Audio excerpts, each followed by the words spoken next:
Thank you so much. We'd like to begin now. Good morning and good evening to all the speakers who've joined us from different countries and different parts of the world. Thank you so much for taking the time. 70 years ago in 1949, the world didn't have a single so-called intelligent machine. And then 20 years ago, when the Matrix came out, simulated AI reality was just science fiction. And in that short period, we've gone to having artificial intelligence on our phones, our social media news feeds, and across our developmental and economic landscape. And to explore what this means for our humanity, OP Jindal Global University, welcome you all to this very first virtual dialogue on the ethics of artificial intelligence on the theme Exploring Pluri-Perspectives. I would like to begin by expressing our collective gratitude to our chief guest and our keynote speaker for the inauguration of this dialogue, Honorable CEO of Niti Aayog, Mr. Amitabh Kant, as well as thank the founding Vice Chancellor of OP Jindal Global University, Professor C. Rajkumar, and the United Nations Resident Coordinator in India, Ms. Renata Dizelian, for taking the time to be here with us today. We also have a tremendous lineup of over 25 speakers, who are some of the world's leading authorities on AI ethics, futurist philosophy, tech policy, and we will get to spend the next 2 days with them across 6 panels, dissecting these ontologies of our digital future through the lens of both Asian and Eastern intellectual and philosophical traditions. With this, I am honored to invite the UN Resident Coordinator in India, Ms. Renata Dizelian, to deliver the welcome address. And I would request speakers to remember to turn on their microphones. Over to you, Renata. Thank you so much, Nabila. Can you hear me all right? Yes. Excellent. So it's an absolute pleasure to welcome you all to this very important dialogue.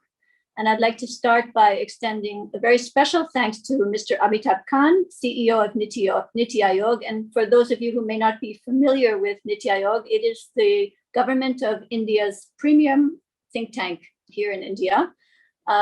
We very much look forward to your keynote address, Amitabh, and I know that competition for your time is intense, so we appreciate your presence all the more. Special thanks also to Professor C. Rajkumar, founding Vice Chancellor of OP Jindal University, our partner institution for this dialogue. A very warm welcome and thank you to all the distinguished speakers who are joining us to weave their knowledge and their experience and their wisdom into this collective inquiry. And of course, thank you, dear audience, for your participation. Very warm welcome to all of you. The topic of ethics is practically as old as time itself. And AI has been with us for the last 60 plus years or so. But ethics and AI together have really only burgeoned in the last 4 or 5 years. We've seen a recent flourishing of frameworks, conferences, discussions, policy papers, educational institutions establishing new programs, advocacy institutions, all being established around this topic quite recently. If we look across these frameworks and these discussions, quite a few of them seem to focus in on a particular set of recurring themes. And among these themes are issues such as privacy and our data and ownership of our data, bias and discrimination and how to prevent that, transparency and sometimes the issue of explainability, accountability, safety and security. These are undoubtedly very important issues.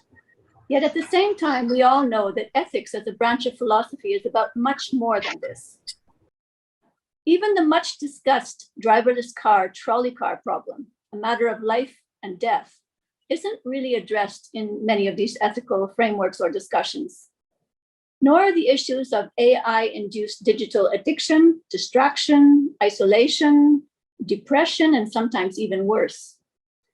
Concerns about AI filter bubbles and their consequent erosion of trust and of common ground between us is often missing.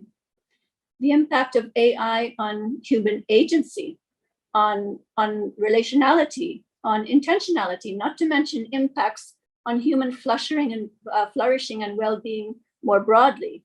These are often absent or dealt with in a kind of cursory manner, and yet they're fundamental. And I haven't even got to things like context and culture and how they impact on the nature of ethical thinking and discourse.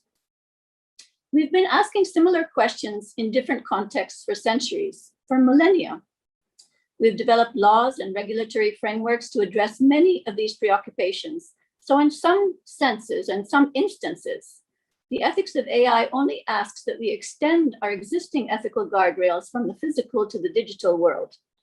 But in other instances, AI challenges our ethical thinking very profoundly, and we have to think again. Sitting here in India, with its 2,500 years of extraordinarily profound, diverse, living philosophical and spiritual heritage, it seemed only natural that India not only contribute proactively to, but also bring together other philosophical schools of thought to explore what the East can offer this incredibly important topic. This is the genesis of our conference or our dialogue over the next few days, designed to zoom out or to pan back with a wide-angle lens to explore, broaden, deepen, and ultimately to complement the already important reflections that have been around for several years now. We couldn't have picked a more auspicious time for this discussion. As we speak, member states of UNESCO are debating this very important topic in Paris. Views and perspectives are being exchanged with the aim of coming up with a truly global, comprehensive set of recommendations on the ethics of AI by the end of this year. I hope very much that the insights from this conference will feed into that critical process. As India and China and other Asian countries are poised to play a significant role in this AI century, it's only natural that the wisdom of the East nourish our collective understanding of the ethics of AI. I look forward very much to listening to you and to learning from you. And once again, a very warm welcome to you all.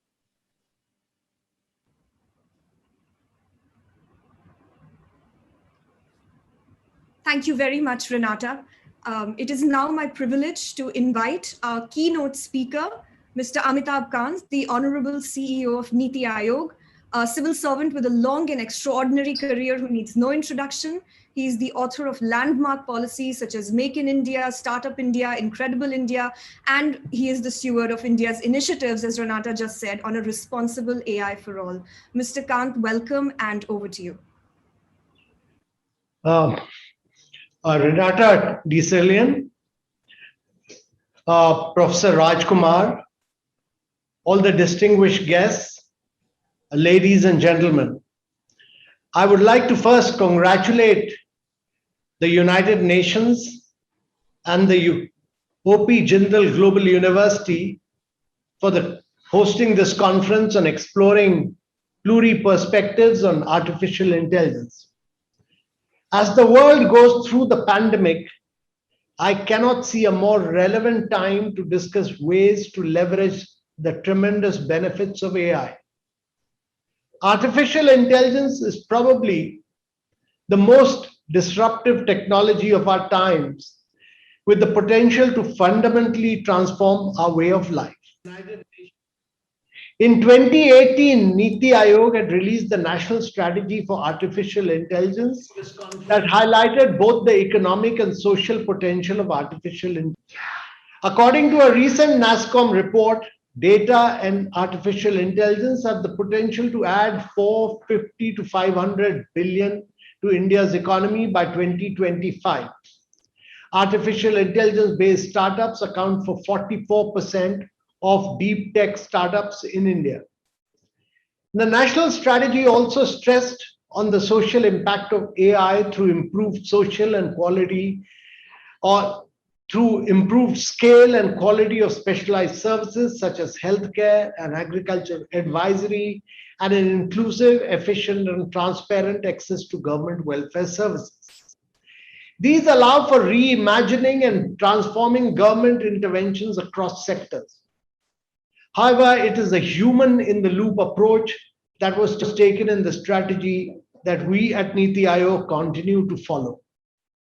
As we drive the focus towards increasing adoption of artificial intelligence, we must be cognizant of the various challenges it poses. The Prime Minister of India remarked at the World Economic Forum Davos Summit in January 2021 that technology must be a tool for ease of living and not a trap. A survey by Capgemini shows that 85% of respondents from organizations in India have encountered ethical concerns from the use of AI. Lack of trust has also inhibited the adoption of AI in various sectors. India is a very large and diverse country, and it is important for everyone involved in AI research and development to ensure inclusive and beneficial growth of AI. AI for all is at the core of India's national strategy for artificial intelligence, and this can only happen when there are reliable frameworks to use AI in an extremely responsible manner. Based on several stakeholder consultations on the subject, Niti Aayog had released 2 working documents last year on responsible AI for public comments. Further, frameworks such as the Data Empowerment and Protection Architecture provide the necessary governance structure to not only enable strong data protection, but also provide data empowerment. The challenge of ensuring that the AI ecosystem is developed responsibly is complex, as the technology is not sector specific and has multiple stakeholders, including academia, industry, legal, policy, regulation, civil societies, and international organizations. Around the world, various countries and organizations have identified guiding principles to align the stakeholders towards the responsible management of artificial intelligence. Earlier this year, Niti Aayog released an approach paper that expounds 7 principles for responsible AI that needs to be followed. As the technology advances and our own understanding of the relationship between AI and society improves, we must ensure that the principles are constantly updated. Principles from the first essential step towards ensuring a responsible AI ecosystem, but are not sufficient. There must be a robust and reliable enforcement mechanism that protects the safety of citizens, environment, and businesses, while promoting equal opportunity for research and innovation. Any mechanism to regulate AI must be proportional to the risk and strike a balance between innovation and responsible use. This requires a holistic understanding of the complex interactions of AI with our daily lives. It goes beyond the scope of just policymakers or technologists, and there is an increasing relevance of multidisciplinary thinking to think through and identify the various ethical ramifications. We must take a comprehensive look at these aspects at the level of individual AI systems and their interactions with various stakeholders, and also the macro perspective of how societies are impacted. For example, impact of jobs, malicious use of AI, etc. It is also important that ethical aspects of artificial intelligence must be embedded across the various stages of the development and deployment. There must be an ongoing monitoring of reliability of such systems, and mechanisms must be put in place to ensure ethics by design. Niti Aayog's approach paper on responsible AI presents one such framework for the considerations across the life cycle of an AI system. Technology has blurred international boundaries, and AI in particular is one of the fastest growing technologies of the world. Commonly accepted benchmarks show that the cost of training AI models has decreased by 99.5% in under 3 years, making the technology easily accessible to developers around the world. We can only rely on national frameworks and guidelines to a point. There is a strong need for international cooperation and consensus on responsible AI. While every nation has its own unique context, it is important for an international alignment on the broad goals, directions, and expectations from artificial intelligence. In this regard, I welcome this unique initiative by the United Nations and OP Jindal Global University to bring together multidisciplinary experts across the world on this highly relevant topic. I look forward to what I'm sure would be an extremely fruitful discussions on various considerations and perspectives on AI and its interaction with individuals and society.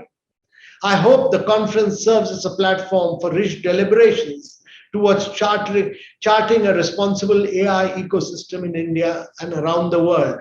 Thank you very much, ladies and gentlemen.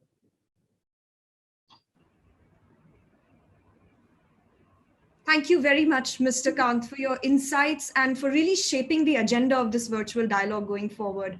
I am now honored to invite to deliver the opening address for this inaugural session, Professor C. Rajkumar, the founding Vice Chancellor of OP Jindal Global University. Welcome, Professor Kumar. The stage is now yours. Thank you, Nabila. A very good evening, good morning, and good afternoon to everyone watching this from different parts of the world. Namaste from India. Welcome to the conference on ethics of artificial intelligence, exploring Pluri-Perspectives, organized by United Nations in India and OP Jindal Global University. I sincerely hope that all of you and your loved ones are keeping safe and well in these rather extraordinarily difficult times. Thank you for being with us today to discuss this very important topic on the reimagination of AI driven by plural philosophies of ethics. I would like to express my deepest gratitude to Ms. Renata Desalian, United Nations Resident Coordinator in India, and of course, Mr. Amitabh Kant, the CEO of Niti Aayog, for enriching the inaugural session with their perspectives and esteemed presence. Thank you for being with us today. I also want to mention that Niti Aayog, under the leadership of Mr. Amitabh Kant, has been at the forefront of a number of public policy reforms and initiatives, including its leadership in examining the issue of artificial intelligence and its broader implications for ethics itself.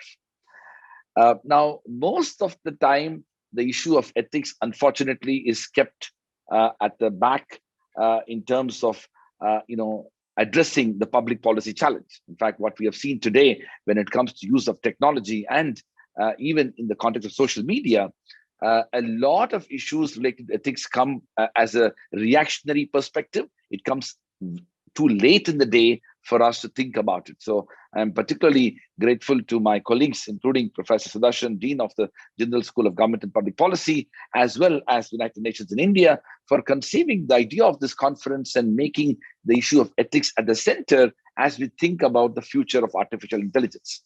From Alan Turing's vision of artificial intelligence to the actual birth of it, to an AI winter in 1970s to 90s, to finally its utilization in every part of our personal and professional life today, AI has come a long way.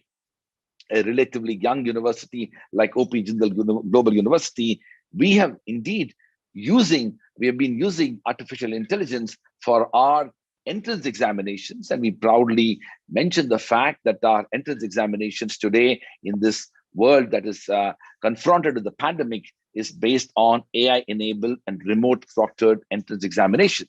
At the center of this AI technology is actually its ability to reach out and address some of the very critical issues that we are facing even during the pandemic, from transforming the productivity in industrial warehouses to being a member of households in the form of Siri and Alexa. AI is everywhere. However, like any other technological disruption or innovation of a new kind, one has always eventually had to go past the crossroad of ethical implications of the innovation. In fact, most of the time, we end up talking about ethics when we have already suffered the adverse implications of technology itself. So with AI seated in the concept of deep learning that enables machines to not only automate processes for efficient outcomes, but actually make its own decisions, makes AI only all the more vulnerable to the issue of ethics and responsible utilization. With ethical philosophers and philosophies being diverse across the globe, its implementation in a technology that is intelligent and self-sustainable becomes all the more complex. Therefore, we are at an important juncture to discuss as to how do we balance this transformation while maintaining the moral compass of artificial intelligence to make a scalable and sustainable impact.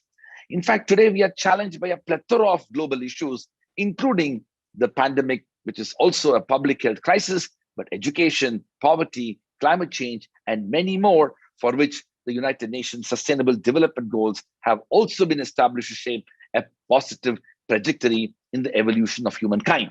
With AI having the potential to help us overcome these challenges, it is all the more important to deliberate on the implementation of AI in achieving these goals in a more time-efficient manner, but within the context and the spectrum of its ethical challenges. Therefore, as AI offers tremendous and perhaps unimaginable potential to bring about a change in the world around us, it is crucial that we deliberate on the ethics of artificial intelligence. I am confident that the discussions that happen today and will be happening tomorrow, focusing around reimagining humanity with AI, evolution of ethical machines, ethical AIs for sustainable development goals, and most importantly, exploring the pluri-perspectives of ethics and AI are going to be instrumental in shaping the future of artificial but ethical intelligence. On that note, I would like to conclude by saying that AI has become a part of our lives in multiple ways, and technology is growing rapidly. I also know that we are at the beginning of its evolution, and it is going to reimagine and transform humanity. At the same time, it is only human to fear the unknown of what AI could evolve into. Therefore, I am truly hoping that this dialogue will bring together some really interesting perspectives on responsible utilization of technology to advance and better our future in a positive direction. I look forward to hearing the diverse views and perspectives from some eminent scholars across the globe. And thank you for having OP Jindal Global University partner and having me part of this very important dialogue. Stay safe and stay healthy. Thank you. Thank you very much, Honorable CEO of Niti Aayog, Mr. Amitabh Kant, UN Resident Coordinator Renata, and Vice Chancellor Professor Kumar, that you were able to make time to inaugurate this dialogue. We could not have got off to a better start. And I think all of our upcoming sessions will be shaped by the course that you have charted here today. With this, we are now ready to launch into the very first session of this virtual dialogue, and we are well in advance of time. The first session is on the theme of reimagining humanity. Our panelists have now, three of our panelists have now joined. If we can give a few minutes of break and we can wait for Dr. Chinmay Arun to join as well. For the rest of the panelists who have joined, you would have noticed that your cameras and microphones are currently off. We would request you to turn them on as soon as you come on to the session and come on to deliver your remarks. Another small housekeeping announcement for me for the attendees who are joining us through the registration link. We invite you to, starting with this session, send us your questions and comments through the Q&A chat box. Our moderator and panelists will be able to see what you type, and we will take questions at the end of this session. As Renata mentioned at the opening, we have not scheduled any breaks between sessions to keep the agenda flowing smoothly, but we invite the attendees to please take breaks as you prefer. So without further ado, I am very pleased to invite the UN Resident Coordinator, Ms. Renata Desalian, the facilitator and moderator for this session, to lead our conversation. Renata, it's over to you. Thank you so much, Nabila.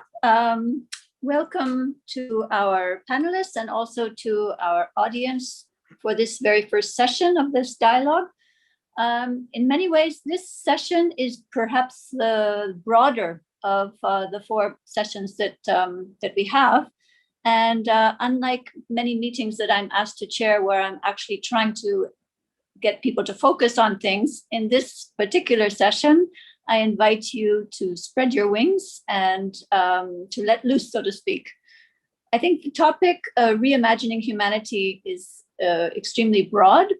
I shared with you in my opening remarks most of what I wanted to say, only that perhaps in terms of introductory to this particular session, that there's no question that AI can revolutionize things for the good.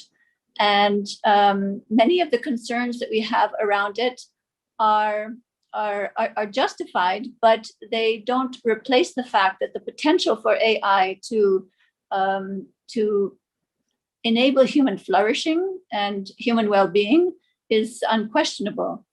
The issue, of course, is how to do that while mitigating some of the negative aspects of AI. And some of these negative aspects have crept up and are more and more visible. I think many of them, for example, have sped up since the invention of deep learning some 12 or 13 years ago. And they're now ubiquitous. And so I think we have a feeling now that there's tremendous, first of all, there are many practical advantages, and yet we feel somehow that things are going on that are beyond our control. And certain elements of those things are of concern. And then when we think into the future, of course, we're asking some very profound questions about what does this mean? What does this mean for humanity? What does this mean for us as human beings? What does it mean for our relationships? What does it mean for our initiative and our sense of agency? And so in this session, we have 5 brilliant speakers from very, very different backgrounds. And I look forward to hearing from them from different perspectives, but always in the sense of how to help, how can their experience and their knowledge and their background help answer some of these big existential questions that we have with respect to AI. To start off with, we have Dr. Wendell Wallach, who needs no introduction. Dr. Wallach is the Senior Fellow at Carnegie Council for Ethics in International Affairs and the Emeritus Chair of Technology and Ethics Studies at Yale University. He has a long history. When I mentioned in my opening remarks that in the last 4 or 5 years, we've seen a flourishing of interest and activity in the area of ethics and AI, I think Professor Wallach may have smiled because his interest and his work in this field goes back many, many decades, perhaps to a time when the topic was extremely remote and maybe even considered a bit arcane. But very recently, I heard a webinar with you, Professor, in which you were peppered with questions about how to answer some of these existential questions. And one element of your response stuck out in my mind. You basically said it really depends on what platform you're answering from. Are you answering from the biological platform, the sort of physical biological platform, or are you answering the question from a silicon platform? And potentially in the future, we may be trying to answer these questions from a quantum platform. Or are we asking these questions and answering these questions, or trying to answer these questions from a more spiritual platform, a consciousness platform? And when I heard this, I thought, yes, absolutely.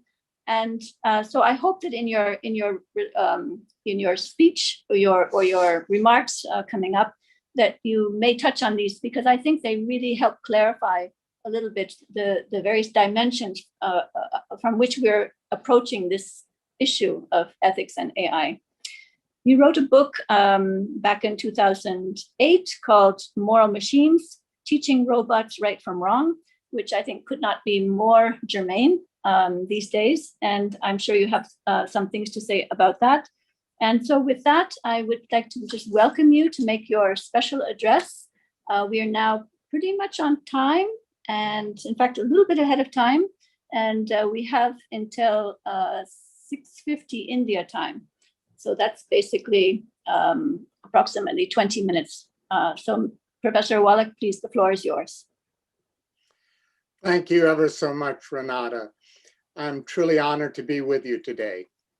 Let me open with a piece of history that will be well known to many in this audience. During the long campaign to free India from British rule, Mahatma Gandhi became frustrated when the campaign of nonviolence and non-cooperation he initiated turned violent, and the Congress Party which he led splintered into factions. After release from prison in 1924, he returned to his ashram. The non-cooperation campaign advocated the rejection of imported cloth and clothing from British mills, so Gandhi could be seen daily spinning cotton yarn from the loincloths he wore. 6 years later, on March 12, 1930, he walked beyond the ashram gate, accompanied by 79 followers. They walked 10 miles a day for 24 days until they reached modern-day Dandi, then known as Narsari, on the coast of Gujarat. At 6:30 a.m. on April 6th, Gandhi collected salt water and through evaporation made a few salt crystals which were sold to a compatriot. This simple act was revolutionary and comparable to the Boston Tea Party in that it violated an 1882 tax the British had levied on the sale of salt. Gandhi continued to sell salt up and down the shore until he was arrested by the British, who were attempting to forestall a raid Gandhi's supporters planned on the Dharasana salt works, 8 kilometers from Dandi. That demonstration commenced on May 21st without him. As reported by the American journalist Webb Miller, hour after hour, a column of demonstrators marched toward the salt works and were successively clubbed down by native soldiers under the command of the British. Quote, not one of the marchers even raised an arm to fend off blows. Those struck down fell sprawling, unconscious, or writhing with fractured skulls or broken shoulders. More than 300 protesters were injured and many seriously, and 2 died. The Salt March was a turning point in the campaign to free India from British rule and an embodiment of Gandhi's Satyagraha, truth-force approach to nonviolent protest. He could not have foreseen all the events that would unfold. Nevertheless, on some level, he knew that this was the right time and right action. But how? Through his followers' courage and commitment to nonviolent protest, they stripped the mantle of moral superiority from the British. Now, for a moment, I would like you to imagine that the phalanx of protesters marching on the salt works is AI-enabled robots and not nonviolent activists. Would that have had moral power? Of course not. As mentioned, I'm particularly known for co-authoring a book with Colin Allen entitled Moral Machines Teaching Robots Right from Wrong, which explored the prospect of developing AI systems capable of factoring moral considerations into their choices and actions. And while I have witnessed AI systems able to beat the world's best chess and Go players, and even provide groundbreaking solutions to the protein folding problem, I see no evidence of systems capable of making difficult moral decisions, feeling empathy, or even recognizing ethically significant situations. At best, they can be programmed to act in an appropriate manner, presuming the system designers can anticipate the challenges they will confront. Nor do AI systems understand what they are doing. A chess playing system does not know what a game is. Facial recognition software can demonstrate a significant degree of accuracy in matching data points, but it does not know what a face is. Delegating decision-making to machines is today, and will continue to be for many decades, an abrogation of human responsibility. Thus, I remain a friendly skeptic regarding the creation of artificial general intelligence. Friendly to the can-do engineering spirit, but skeptical that we know enough about intelligence to reproduce it artificially. Nor do I accept that intelligence is the property of a single entity, either human or artificial. Intelligence is collective and participatory. No individual, artificial or human, has the intelligence to solve many of the grand challenges we confront.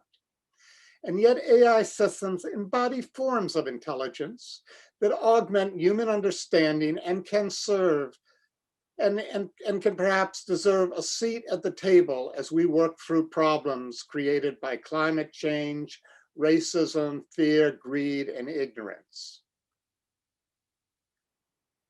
Nevertheless, the digital biorevolution signals an inflection point in human history comparable to the European intellectual enlightenment that put humanity on a pathway toward modernity.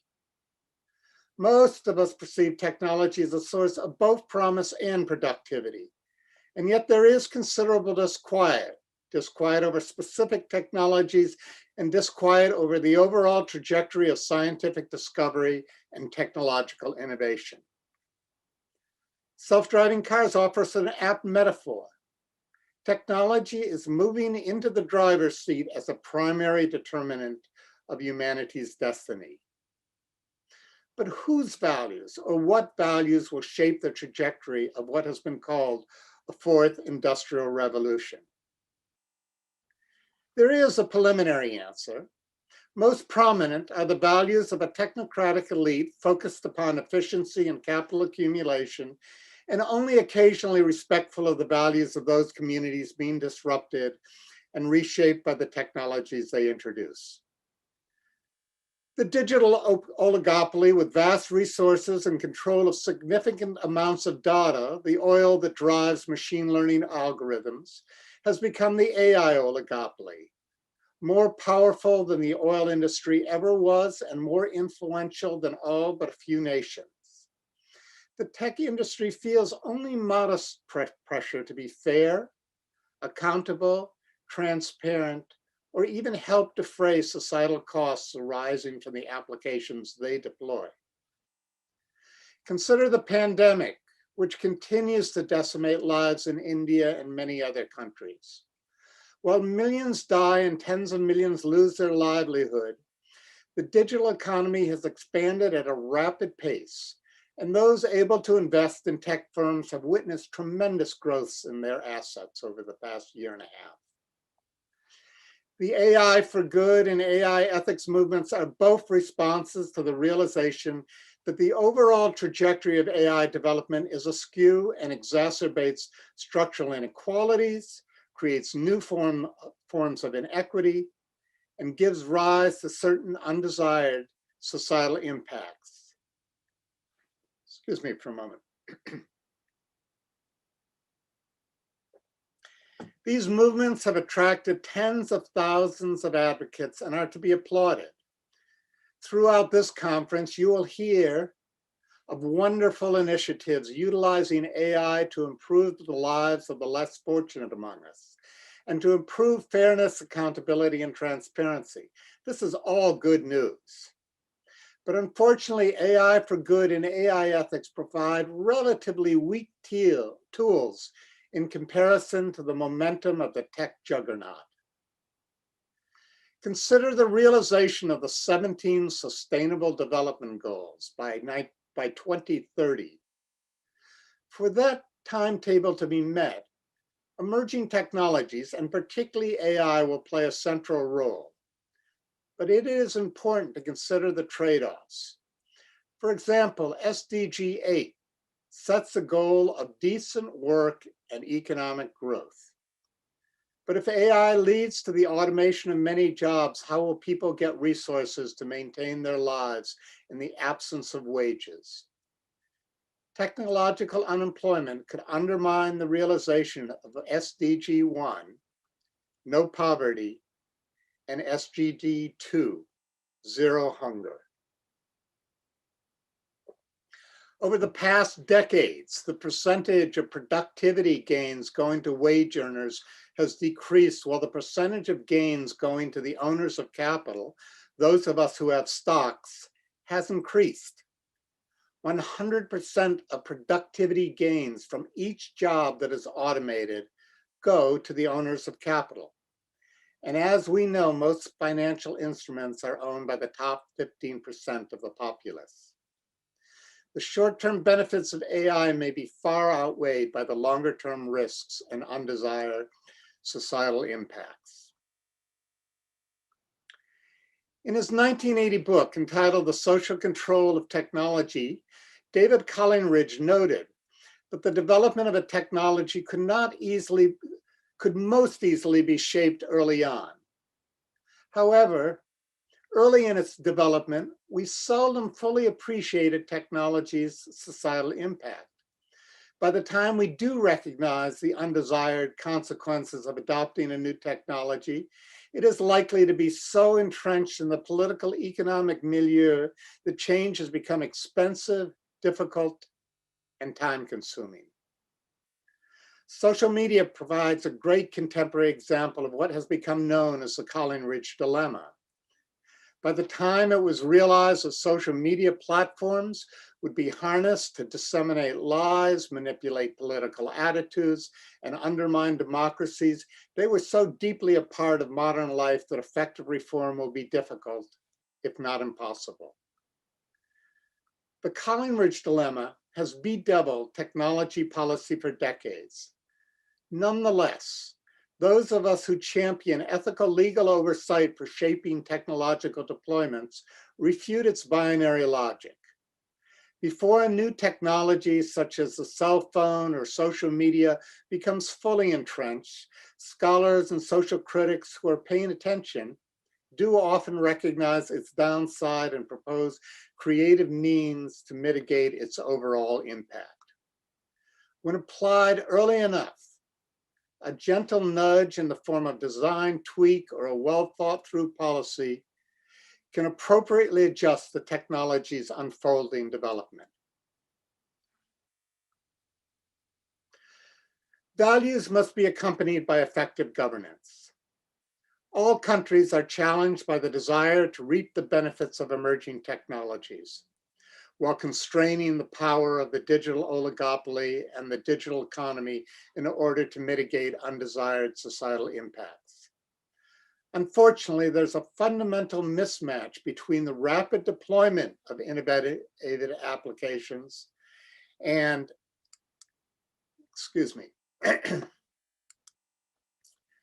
and the traditional slow pace of putting standards and effective governance in place.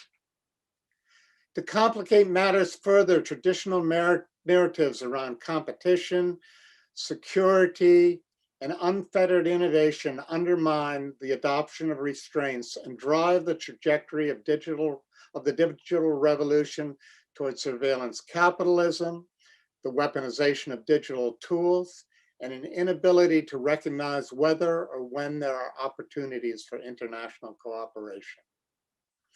We are entering what the sociologist Jürgen Habermas named a delegitimation crisis, where citizens lose faith in their governments to solve their problems. Specific policies, such as a treaty to limit the deployment of lethal autonomous weapon systems, are needed. But just as important is the development of new approaches to governance that will be agile and adaptive, increasingly reliant on soft law, which includes standards, laboratory practices and procedures, and even well-crafted insurance policies, and have meaningful multi-stakeholder input. The management of AI requires a global governance network, including bottom-up representation from stakeholder networks that send their own representatives to national and international bodies. I'm pro-technology and recognize our dependence on technology-enabled solutions. Nevertheless, a serious course adjustment is required. Perhaps a value reset, well-designed policies, and governance reforms can nudge the technology trajectory onto a sustainable path. But to date, there is no evidence that these approaches will be fully embraced. We need a salt march moment in shaping the trajectory of the bio-digital revolution. But have we nurtured the kinds of understanding needed to even recognize a critical moment, or the presence of mind to know when and how we must act? Might you or one of your students be the person who perceives an opportunity to bend the course of our technological future toward a gentle nudge for a more sustainable and meaningful future? Thank you.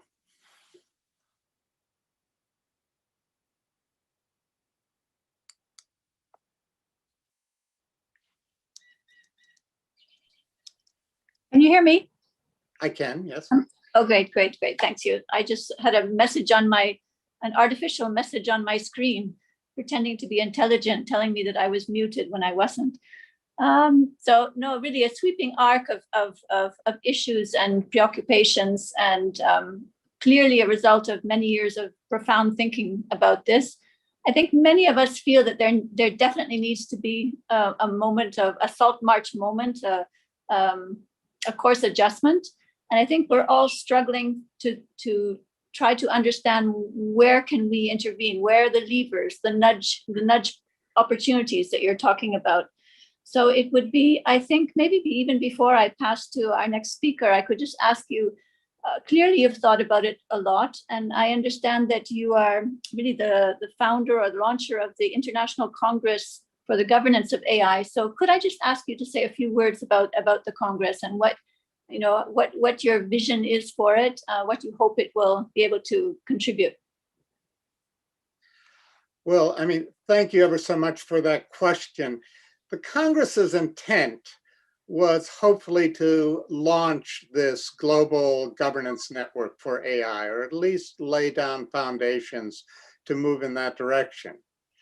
We were scheduled to meet in Prague in May 2020. And as you can imagine, that unfortunately had to be canceled.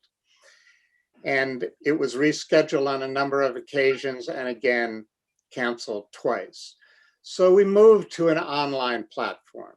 And we did have 2 sessions, both of which were over the past month and a half and can be viewed on the Carnegie Council for Ethics and International Affairs site.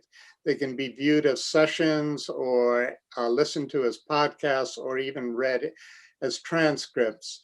And they were a means to cover at least what some of the primary concerns that arose. So one session was 2 hours on the various initiatives that have been set in motion for the governance of AI and whether those initiatives can work together, can cooperate together, and whether there is truly a prospect for the international governance of these emerging technologies. The second session looked much more at the various multi-stakeholder networks that need a voice in this process. So we weren't just dealing with gender and race, but we were dealing with regions, with the needs of the disabled, with so many different concerns that, excuse me, I have a phone call that's ringing here. So many other different concerns that might be part of that network. But I would say that the pandemic in some ways has been a setback to the International Congress for the Governance of AI. I don't know whether it will continue as that platform or not, but at the Carnegie Council for Ethics and International Affairs, we have started an outgrowth of that, which we call the AI and Equality Initiative. And the AI and Equality Initiative is very much a little bit of what I talked about in the end. How can we think creatively about why international governance mechanisms have failed? And do we have proposals that can be thought through and enriched in order to put effective governance for the 21st century in place? Thank you. Thank you so much. I'm sure there'll be plenty of questions for you, but I feel I now should move to our next speaker, Professor Thomas Pogge. I hope I've pronounced it correctly. Professor Pogge is the professor of philosophy and professor of political science at Yale University. I believe you have some slides, Professor, yes, they're coming up right now. So you have a profound interest in this topic from the perspective of justice, which is your field. And when I Wikipedia'd you, I found that you are a disciple of John Rawls and profoundly influenced by Immanuel Kant. So we can't wait to hear what you have to say about ethics and AI. Over to you, Professor. Yeah, thank you very much. And I think when people engage popularly with these breathtaking new technologies, they typically have one of 3 reactions, and they are epitomized by these 3 characters here: Karl Marx, Henry Kissinger, and Mark Zuckerberg. The first one, the Marxian reaction, is basically to say this is an incredible opportunity for getting rid of all sorts of labor and making life much better for human beings. Productive forces will grow, the springs of social wealth will flow much more abundantly, And in the end, we can have a communist society, a society in which people work only if they want to work, and in which all needs will be fulfilled and everybody can contribute according to their abilities, and everybody can be participating in the social product according to their needs. Now, another view, rather a darker view, is the one that Henry Kissinger has recently popularized, and he is basically afraid of AI as competition. So he says that AI, unlike any other machines and any other forms of automation, AI can deal with ends.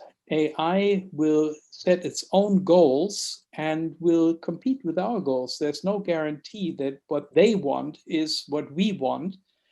And given that they are much smarter than we are, they could seriously destabilize the world.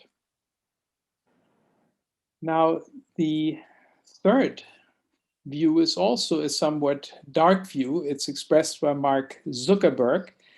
He is the, of course, CEO of Facebook, the founder of Facebook. And Zuckerberg basically had this idea that you can use AI to manipulate people. You can collect a huge amount of information about them. And with the help of that information, you can then try to manipulate them into doing your bidding. For example, most obviously, you can use that for targeted advertising, where you make people buy things that maybe otherwise they wouldn't have bought. But of course, with Cambridge Analytica, we know that you can do the same thing also in politics. You can try to propagate political opinions, make people vote in certain ways, and thereby dominate the political sphere. This is the worry that I share and that I want to explicate a little bit. So think about a game that is played by an AI. So you are an AI and you are entirely dedicated to playing one human being. So you're given the task to work on one human being and bring that human being under your influence to the extent that you can. We call this person Nihal, which I'm told is a name in India that you can use for both men and women and for people of all different religions. I hope that's right. So you are supposed to learn to influence Nihal's decisions. In order to do that, you can collect all the potentially relevant big data that are available through the internet. So everything that the internet knows about Nihal, of course, you have access to, you can collect that, you can find that information. But you can do more than that. You can also monitor all of Nihal's internet activity. So whenever Nihal is on the internet, in whatever shape or form, you are right there with him or her, and you are witnessing whatever he or she may be doing. You can also co-influence what appears on Nihal's screen. So you can, reacting to his inputs or her inputs, you can select, or you can even very quickly compose advertisements that appear on the right side of the screen. So this is AI, they can act very, very fast. And so they can even make an ad in response to stimuli that are inputted by Nihal. You can, of course, which is already done quite frequently, determine the order of websites that are listed for Nihal's searches. So in what order they pop up, you can make certain things salient, and you could put other things at the bottom of the queue, so that Nihal will never ever find them. And you can also fast create high-ranked websites in Nihal's search results. Again, AI is very, very fast. You can manufacture a whole new website if Nihal is looking for something and you want to influence him or her in that way. Now, one further factor is time. You get to start very early. So when Nihal is beginning to play with computers, is beginning to use the internet, you are right there, not only learning everything that you can about Nihal, but also, of course, influencing him or her in the ways that I've suggested. You can observe and you can influence over many, many years how Nihal's thinking evolves. And then you have another advantage, and that is you've got peers. You're not the only AI around. You have colleagues, you have peers, and these colleagues are doing exactly what you are doing, except with another human being. So it's their task from an early age to monitor their particular human being and to collect data and to try to influence and gather experience. And you can learn from that. You get plugged into these other AIs and so learn much more about human beings in general, about how human beings respond to situations that maybe Nihal has never been in, but that other human beings have been in. And so you get additional information there. And you can finally also collaborate with your AI colleagues. You may, for example, collaborate with them by asking them to influence their human being in such a way that that human being then influences Nihal. So I've written that here with the arrows. One AI asks another AI for assistance, asks AI2 to influence its human being so that that human being then may influence Nihal, your human being, in the desired direction. Now, this sort of collaboration among AIs would be especially effective if you and your AI colleagues had highly compatible ends. So, for example, you all have the end to make your targets hate each other. So try to play them off against each other, or you all have the end to make them vote for a particular political party, the right party, in the next elections. You could then collaborate very effectively to try to create popular positive sentiment for the right party. All the AIs could then converge on a single joint strategy that is aimed at promoting one result. That there are two factions that hate each other, or that everybody loves the right party, or whatever that one right result is. And then, of course, we can take away this artificial distinction of different AIs, each one devoted to one particular human being. And we can just say we have one single mega AI, one super duper computer that handles all these different individual human beings simultaneously, plays simultaneous chess, so to speak, with all these different human beings. Now, I conclude, political power grows out of the barrel of a gun, said Mao Zedong in 1938.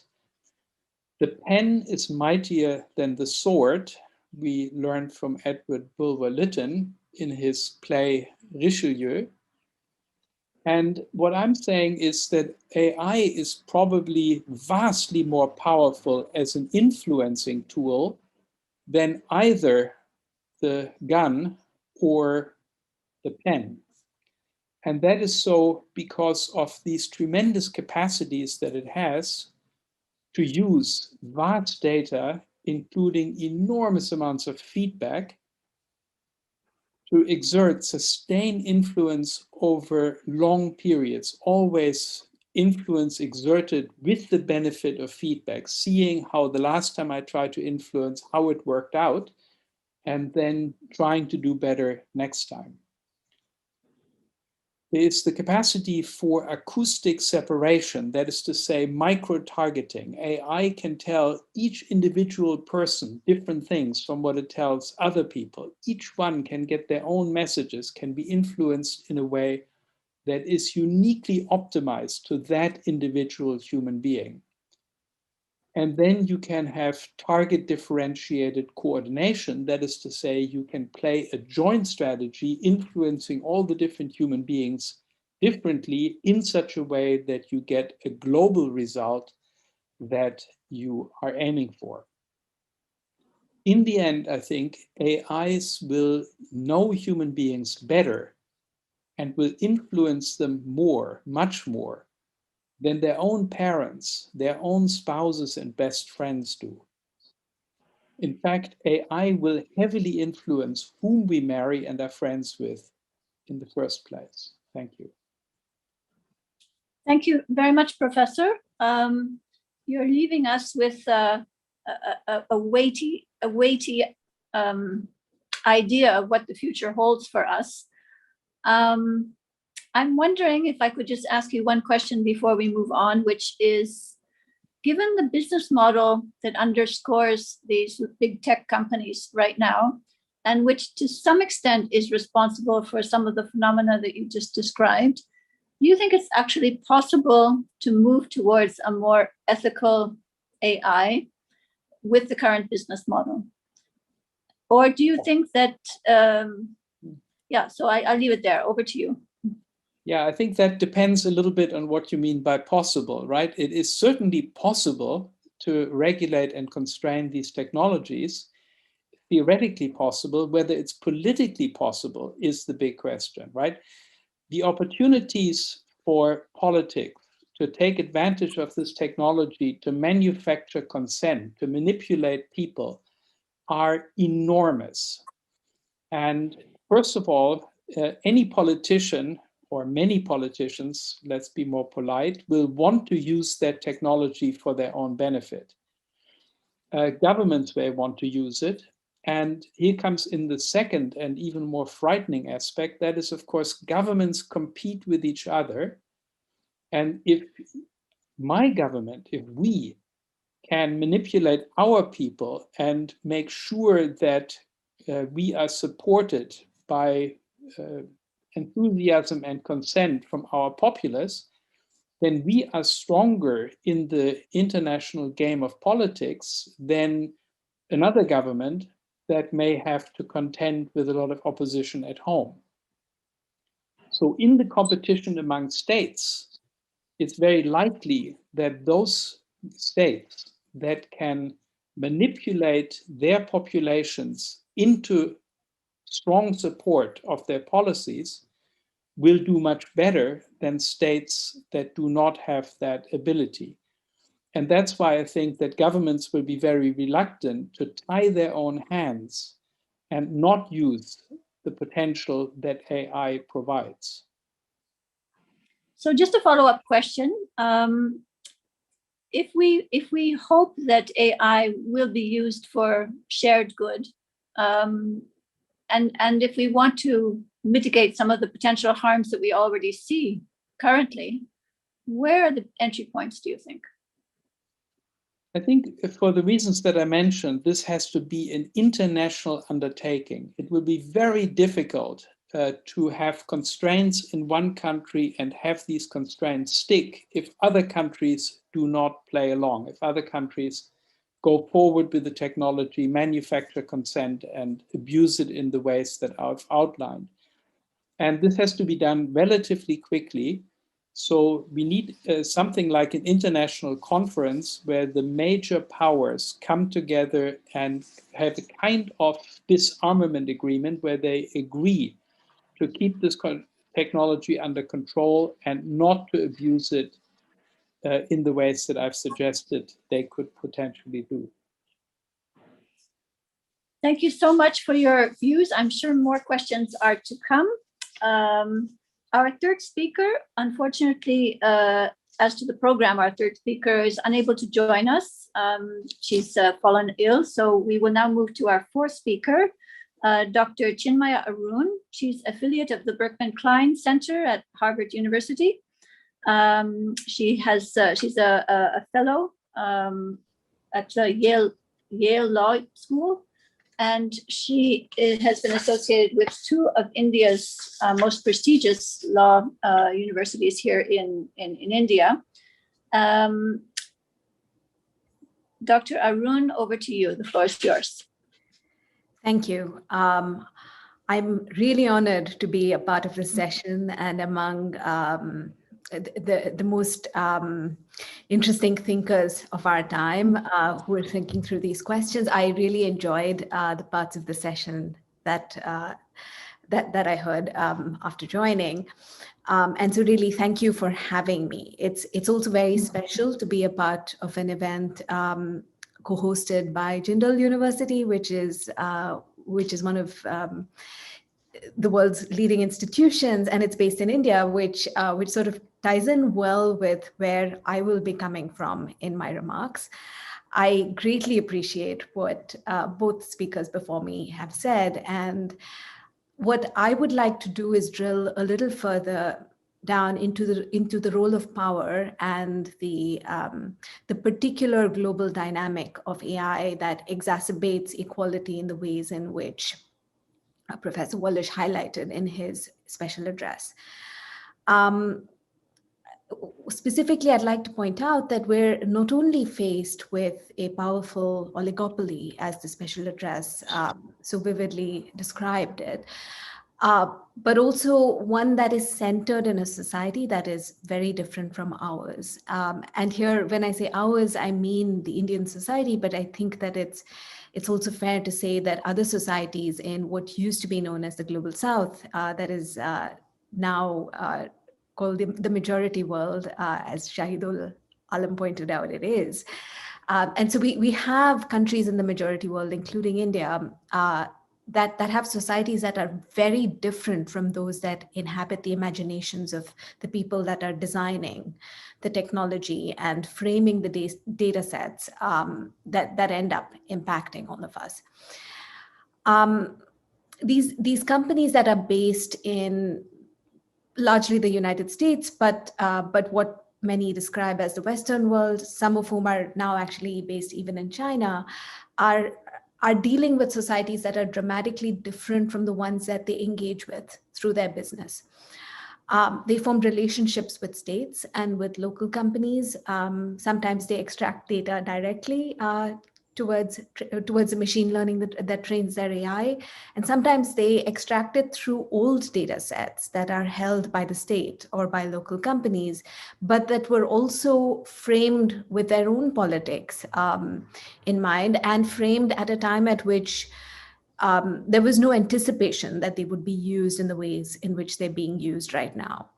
And so the question that I would like to put before you, it's a provocation really, is what does this mean for societies like India? And I'd like to engage with this question really from 3 points of view for now. One is to invite you to consider the process of datafication, because the data that the companies use, these big data sets, they're not real information about the world. They're a way of describing the world for which choices are made.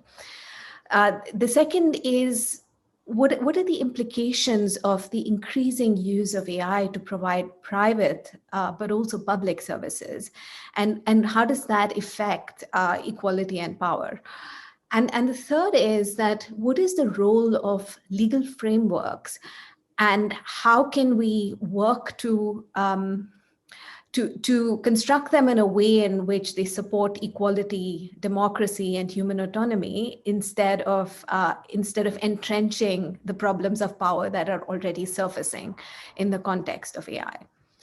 And so, to begin with datafication briefly, I think that it's worth considering, one, the implications of misdescription or non-description of a people in a data set that is then used to train used for machine learning, and that ends up impacting human lives. I don't know if you have read Safiya Noble's work on the Google algorithm and the way in which it would react to keywords about Black women or Black girls, and how it was dramatically different when other races were entered into the algorithm.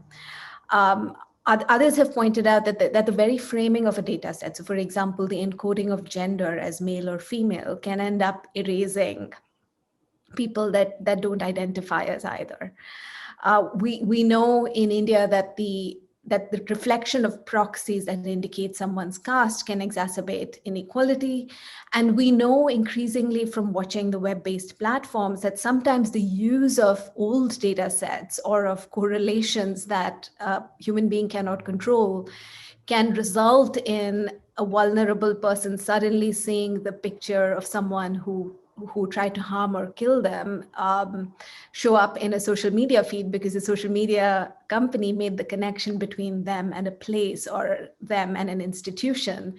And that old data has not been erased from their life, even though they have made an attempt to make a new start. And so there are many ways in which the use of data sets in ways that are opaque or that are framed in ways that don't fully understand us can affect people. And it's more so when the data sets themselves are framed and the data is extracted by people who don't fully understand the society that they're dealing with. India has actually had an episode of this in the past when the British were trying to collect data to understand India. They did it in terms that they understood, but that weren't adequate for making Indian society truly legible. Chris Bailey writes about this. He also writes quite profoundly that the British would use intermediaries to try and gather the data for them. And the intermediaries often did not have an interest in describing the societies that they were dealing with fully. And I think that issue comes back again to trouble us as we deal with the question of companies from outside, either directly accessing data or doing it through government or private intermediaries. Again, the question comes back to how does human autonomy reflect in this, and how do we make sure that people are described in ways that they are comfortable with, that affects reality, and that does not share more than they are comfortable with sharing, because it turns around and affects them in ways that they cannot anticipate. I'm going to tell you one funny story before I move on, which is that years ago, when I was navigating India through the use of Google Maps, one of those people that can't find her way out of her own neighborhood without an American company's map, I would find that Google Maps would sometimes mark out streets as safe for quick travel. And then I would go into those streets and find that they're full of cycle rickshaws and cows and other things that Google Maps didn't know how to record at the time. And so it's a small and slightly silly way, but it is indicative of how a technology from outside cannot always fully understand the local. I quickly want to flag two more things to you, and then I'm very eager for the conversation that will follow, which is that we are increasingly seeing AI and machine learning being used in public services and being used via private companies, really, because there ends up being a public-private contract for things like smart policing. More recently, the Indian judiciary is apparently using AI for its judges in ways that aren't entirely clear. And that's interesting because the use of AI in public services affects people's intimate lives in ways that they can't control and they can't decline. And so I think that raises a lot of questions about democracy and the ways in which we can make sure that people have more of a choice and more information and autonomy in the ways in which both data sets and what algorithms do with them affect them. And then finally, I also wanted to discuss the role of law in supporting a regime like this and in influencing who holds power, the technology companies or the people. Amy Kipchinsky has written a powerful piece recently about the US law on trade secrets and the ways in which that enables companies to hold on to what is being referred to as the black box, the use of data sets and algorithms to produce particular results. And I think that it is worth thinking about how we can design technology and law frameworks, including international ones. For example, international agreements right now focus on free flow of information and exchange of data. How can we make sure that that both domestic and cross-border and international laws allocate rights in ways in which they protect the rights of human beings and human autonomy, rather than protecting the rights of the companies that form this oligopoly that ends up threatening human autonomy on the whole. And I think that towards this, Indian philosophy offers us a lot to work with, from Buddhist and Jain conceptions of do no harm to Amartya Sen's theories of capability that focus on finding ways to empower people. And I'll leave you with that thought, and I look forward to the discussion that follows. Thank you. Thank you so much, Chinmay, for your remarks. We have a number of questions coming in, and so I thought I would just, first of all, thank the audience very much for contributing with their fascinating questions.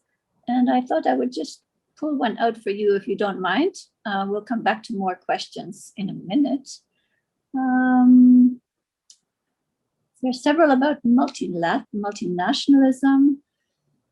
Okay, here's one, if you don't mind.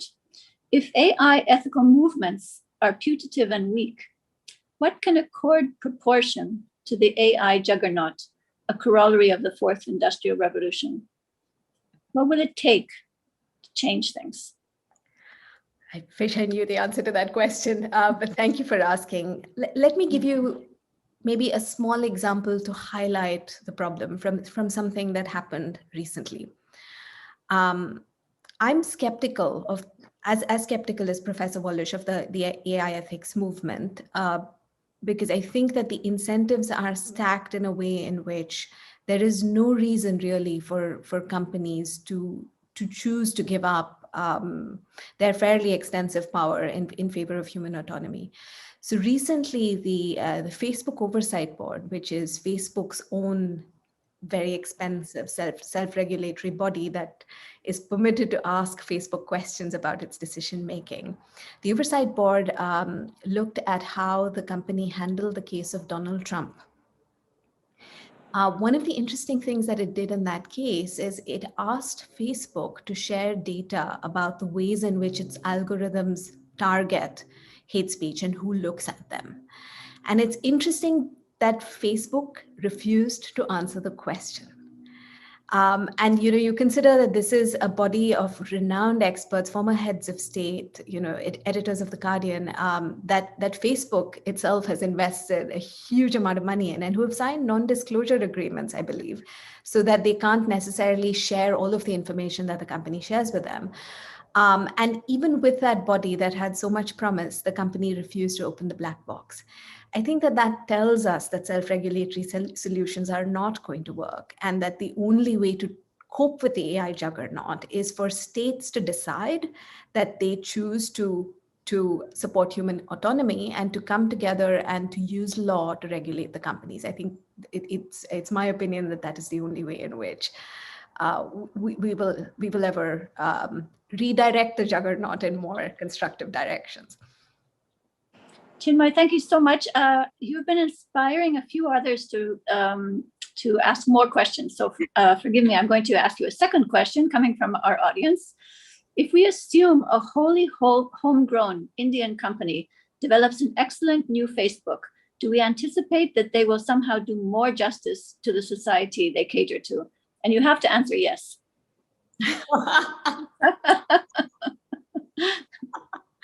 Should never suggest to a legal academic that they should answer one way or the other. I don't know how far it will be a good or a bad thing, but I think that it's a safe assumption that it will understand the society that it caters to better. What outcome that might lead to, I don't know. I do want to caveat that by saying that India is a very big country, and so such a company might, for example, understand privileged caste people better than it understands, marginalized caste people. So it's worth noting that too. That was not a yes, but I'm sorry. And I'm sure it will know how to record the cows and the rickshaws on the road a little bit better than Google Maps. Yes, I expect it will get the cows and the rickshaws on the road. The question is, will it get the buffaloes on the roads that are less trodden? Yeah, but that would be interesting to see if it should ever happen. Thank you so much. I will now turn to our fourth speaker, Dr. Ahmed Bawa.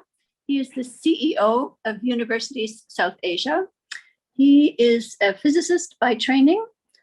He's a lecturer in astronomy and theoretical physics. He has worked quite a lot in the area of education as well, and science and society. And more recently has written on the issue of child neurology, and particularly child neurology as impacted by AI algorithms. So with great pleasure, I invite you to speak, Dr. Bawa. Thank you so much, Renata, and I'd like to thank you for the invitation. It seems like I've been invited on the wrong pretenses. I've never written on child neurology, or so I'm really a high education specialist and a particle physicist. So I hope that I don't disappoint you in this. Having said that, I'd like to thank you for the invitation, but also to thank Jindal University and especially Professor Raj Kumarai. Was on a joint panel with him just a few weeks ago, so it's very nice to be back here. I'm going to come at this largely from the point of view of the kind of artificial intelligence and development, if you like. I mean, that's going to be the angle that I'm going to come. And I'm from South Africa, really, not South Asia. So it's a voice from the African continent, if you like.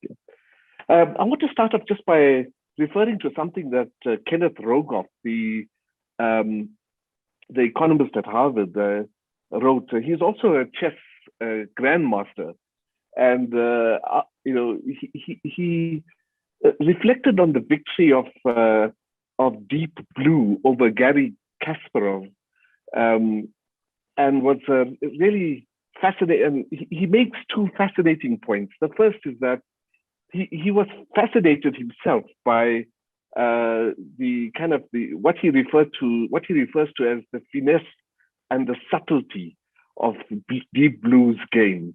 Of course, interestingly, these are deeply human kind of qualities, finesse and subtlety, if you like. So that was the one point. The second point is even more interesting, I think, and it is that that he found it very difficult with this game. He found it very difficult to distinguish between the game of a human being and the game of a machine. And he thought that there was a step change with Deep Blue, that prior to that, he had been able to distinguish between the issues around a human game and a machine game, if you like. And in some respects, this is really the kind of the point at which we have to start paying real attention to what is happening in this world, this interface, if you like, between human beings and machines, if you like, at this area of intersection, if you like. In the same article, Kenneth Rogoff kind of makes the point, in fact, that the power of machines and the power of technology was what led to the huge growth trajectories that took place in the 20th century, and predicts, in fact, that this is going to be that the artificial intelligence is going to be the big driver of change as we head into the future. On the other hand, of course, we also have to be hugely aware and hugely kind of concerned about the fact that artificial intelligence is likely to impact humanity in multiple fashions. And in particular, as we all know, that it's as we've been listening to already, that it's going to be both positive and negative. And as we approach more and more intricate and complex integrations, if you like, at this human-machine interfaces, we will also experience deep ethical issues. And I think we've been hearing about that already. And I think that that's really, where I want to come into this discussion. What I wanted to begin with is just by saying that, that ultimately, and I like very much what Dr. Arun just said, that we have to be focused very much on what happens in what actually are the conditions in which AI is being introduced into local conditions, if you like. And so, when I think about South Africa, at least, and I think about other parts of the African continent, I have to start out by asking myself, what are the conditions into which AI is entering? South Africa experiences deep levels of poverty. It is one of the most unequal societies in the world. We see the effects of global warming already taking place, protracted droughts and so on. And of course, one of the biggest challenges we face is sort of deep unemployment. And the big question one has to ask then, this is amongst a whole range of other big challenges. And of course, the big question then is, with the introduction of artificial intelligence and other technologies which have come along with the artificial intelligence, what is likely to be the impact of that on a society like South Africa? And clearly, there are major issues here. The one clear issue is the fact that the introduction of artificial intelligence is already having a major impact on the labor market. What we are seeing is increasing troughs in the labor market, especially in the middle sector, where jobs are mainly sort of kind of repetitive, where there's a lot of repetitive work. And there are major sort of cuts into the labor market in that area. And what we are seeing, especially in sectors like the banking sector, is seeing very significant levels of retrenchments and so on. And there's a fascinating study that has been done at the University of Cape Town, which actually predicts where these troughs are occurring in the labor market. Now, clearly, the argument on the other side is that every technology moment has produced new jobs and so on. Well, that hasn't happened yet, and it's not happening yet. And of course, that leads us to this big challenge, if you like, of coming to grips with, what do we do about that? The second, of course, is what Dr. Arun referred to as the biases that are built into artificial intelligence. And in a society like ours, where we have such a significant interweaving between human rights, the violations of human rights and the violations of social justice precepts and historical kind of divisions on the basis of race and gender and so on, we have to be particularly careful about the way in which artificial intelligence has these built-in biases.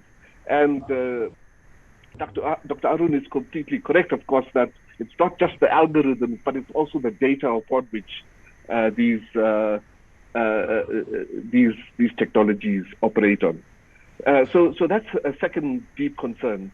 And in particular, in a society like ours, where the inequalities are still very racialized and gender-based, there's a particular challenge for us to try and ensure that the artificial intelligence does not continue to deepen those inequalities. Thirdly, I think what we are perceiving in many parts of the world is the erosion of democracy, the erosion, the shift towards anti-intellectualism, the rise of populism, and so on. And we have to be careful as well here now about the way in which artificial intelligence plays a role in fostering those entrenchments into democracy and so on. So that's the third area that we are deeply concerned about. And our democracy is still a very young democracy. We are 27 years old, and as a democracy, we still have deep challenges around social cohesion and so on.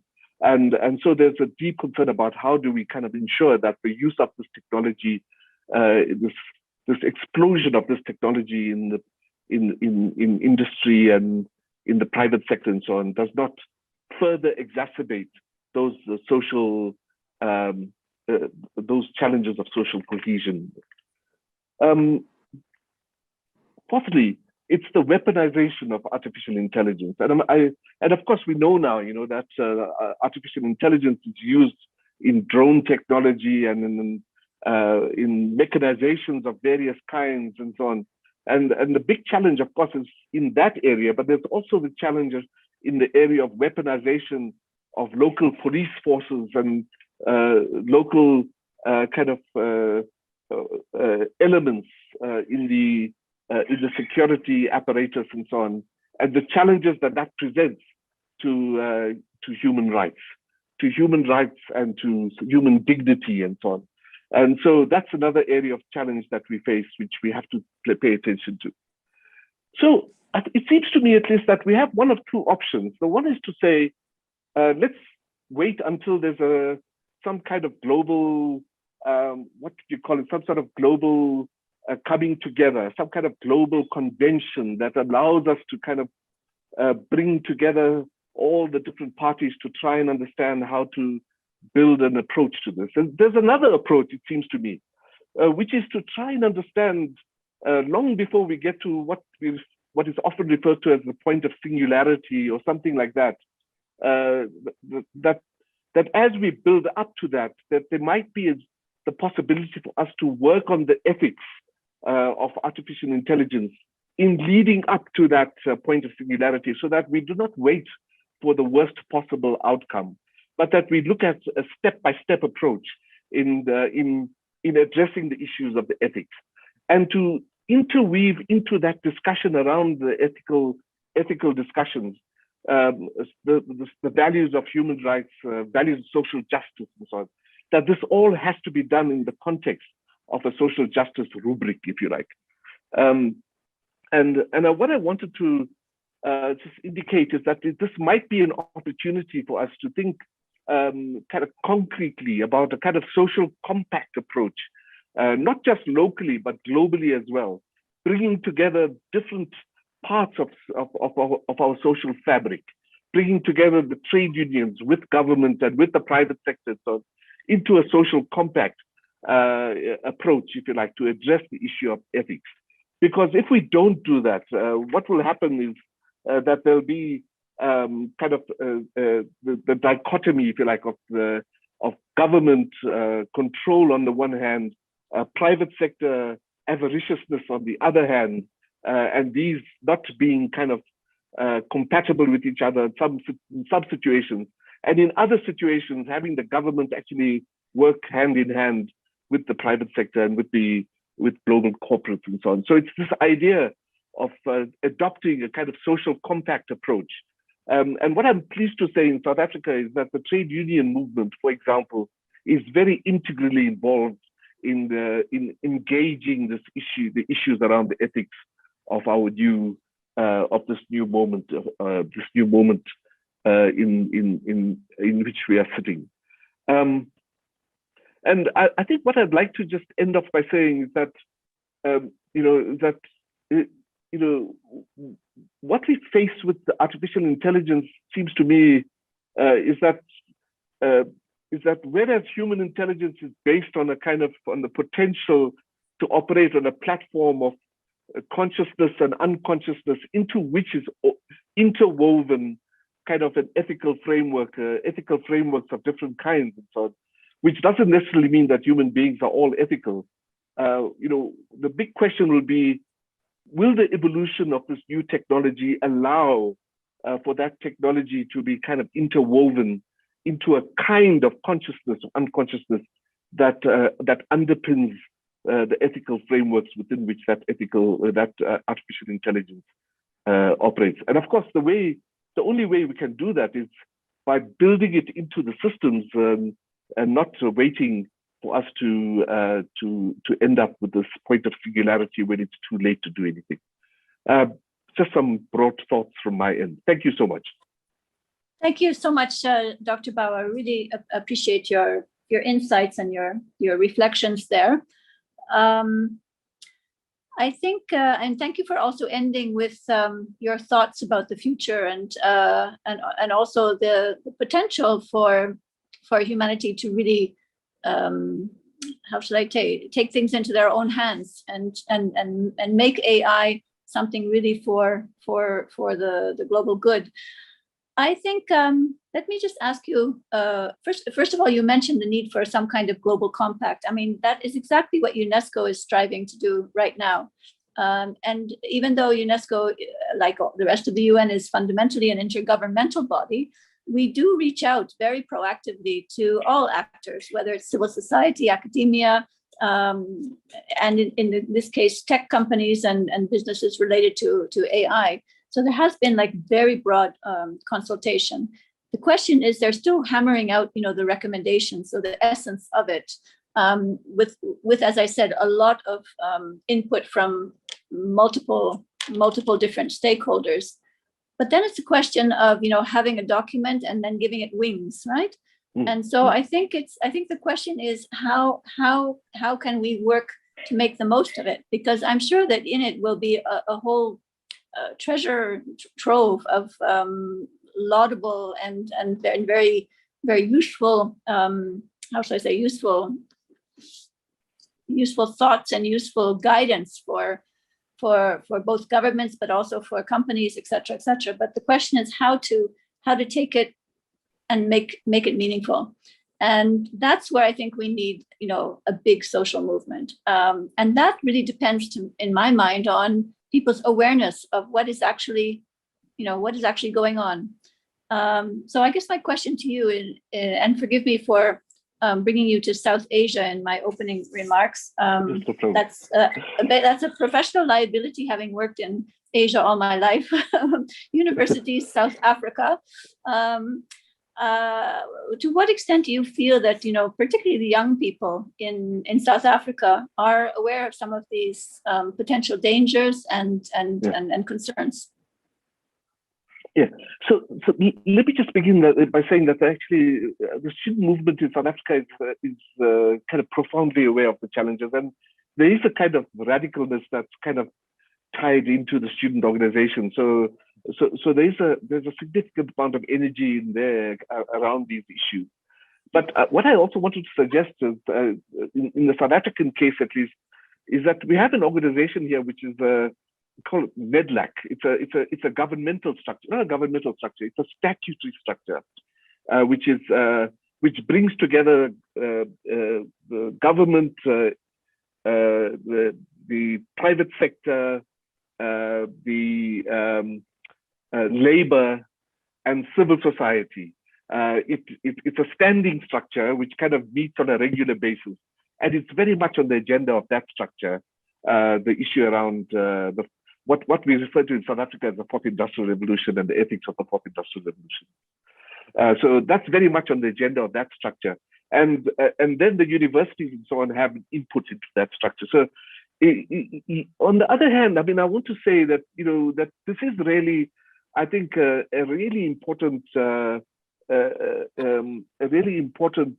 issue to place on the table of social movements. For social movements to really take up this issue, whether they are health social movements or education social movements or global warming social movements. And it seems to me that there's a need for us all to really galvanize a social approach to this issue rather than leaving it to governments and to the private sector, because I think that governments too are hamstrung by the fact that they are deeply divided very often, but also that they are very often also seeking the opportunity for the private sector to contribute to growing the economy and so on.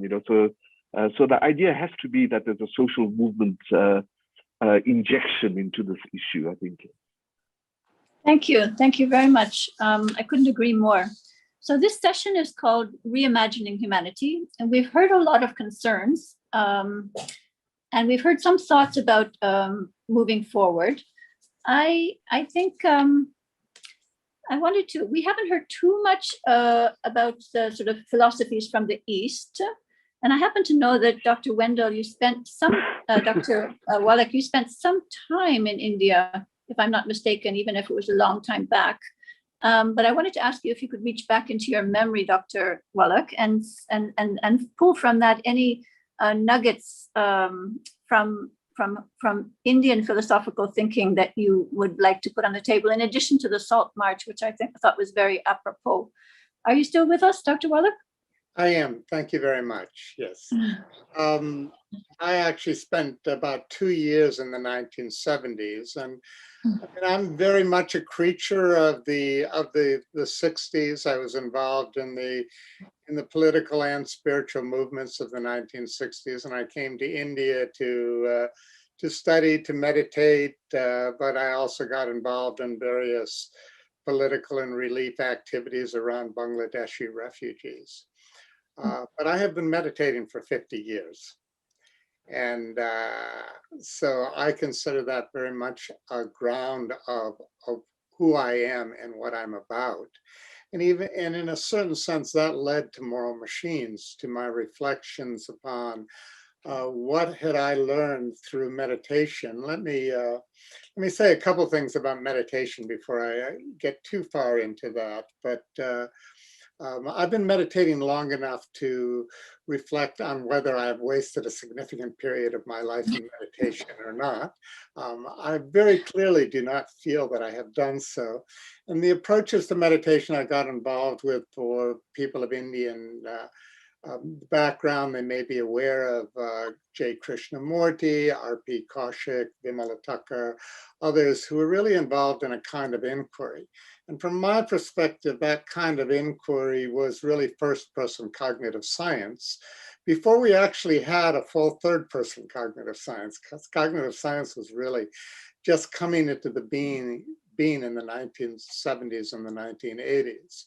So that took me very much into a reflection about thought and thinking and various mental states of mind, but more importantly, moral decision-making and what grounds our understanding of right and wrong, if anything, or whether right and wrong are really just politics by other means.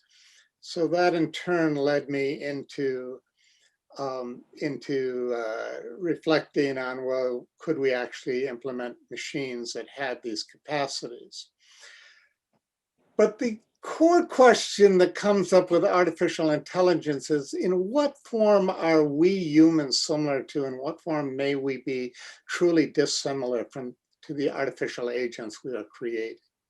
And there are many answers to that. Some of them focus on consciousness, others focus on creativity, on emotions. But collectively, those three give us a capacity for semantic understanding, for meaning, and most importantly, for higher order capacities for self-understanding and for moral understanding. And I think these are two capacities that machines will not replace for a long time. Now, that said, there's a lot of questions about how well humans understand themselves. There are many questions about whether our moral aptitude is worth much. But I think we have throughout history had moral exemplars. And even today, there are some people who we trust and don't trust when they give expression. And ultimately, we are not likely to create virtuous people. We are not likely to create entities embodied in the world and extensive with the world by the artificial means with which we are now approaching the creation of artificial intelligence. So at least for the coming decades, moral understanding, self-understanding, moral intelligence, these are forms of intelligence that will stay with humans. And perhaps we not only need to cultivate them, but our very survival may depend upon them if, as many say, the algorithms know us better than we know ourselves, and therefore we're highly likely to be manipulated by them, do we even have the sensibilities to know when we are being manipulated? So if I could just ask a follow-up question to that. Sure.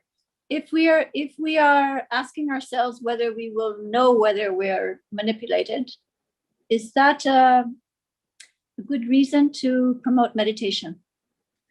Is that a good reason to what? Is that a good reason to meditate?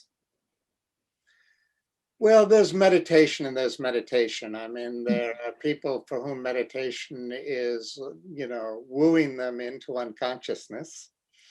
But I think if we understand by meditation, introspective practice, awareness of what's moving us, awareness of to the extent to which we are conditioned beings, awareness of the intrinsic cognitive biases and personal cultural biases that we carry with us, that there is the prospect of recognizing when our buttons are being pushed and perhaps slowing down and giving greater reflection to whether we want to just react to the stimuli in front of us. So I would say, yes, that is an argument for meditation, and at least some of the richest parts of our meditative tradition came out of India, not just India, but also in Christian contemplative practices and shamanic practices and all kinds of practices. But we're probably going to have to retune these practices with, what should I say, a greater appreciation of what science, and particularly the cognitive sciences, are revealing to us about how we function, about how we're blind to how we function, about how easily manipulatable we are, about how conditioned we are, about the intrinsic biases, cognitive biases that our evolutionary ancestry has bequeathed with us. So it's a kind of practice which will also have to be intermixed with reflection, but the practice at least sensitizes us to things that we may only be aware of subconsciously, or if not subconsciously, unconsciously, and when perhaps a moment requires greater attention than we are giving it. Thank you very much. I have quite a few questions, and I have to already start apologizing to the audience that time will not permit me to ask all of them, and there's some very good questions here. Okay, here, so Chinmay, if I could ask you this one, please. There's an asymmetry between the laws we enact and the speed of AI development. How can you deal with this asymmetry? Thank you. That's a really great question. So this asymmetry arises every time we're discussing new technology. It's partly why I chose to work on technology law. I find it fascinating. I think that the beginnings lie in this, that we have certain principles that are in the Constitution that discuss what we want for individuals within our democracy, but also what we want as a society.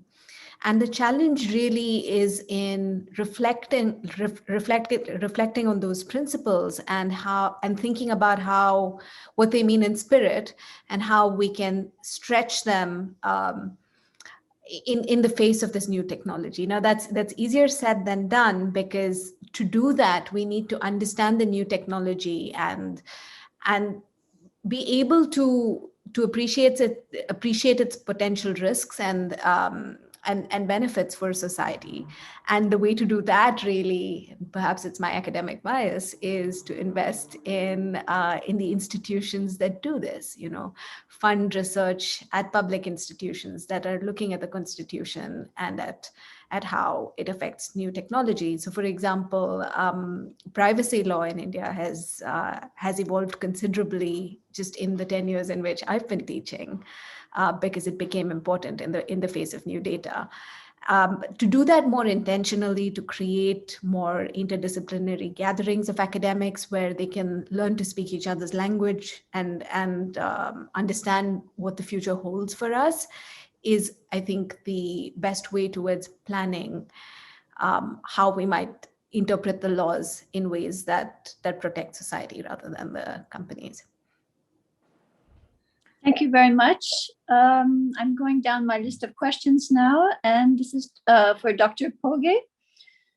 Do you see any ways how individuals can protect their privacy and autonomy in the face of manipulative state-inspired AI? And a follow-up question, the world still cannot collaborate on environmental ethics.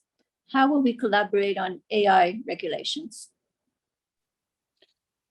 Yeah, so I think it will be very, very difficult to collaborate on AI regulations, and largely because of the competitive nature that a government that can better control its citizens will have an advantage over governments that cannot.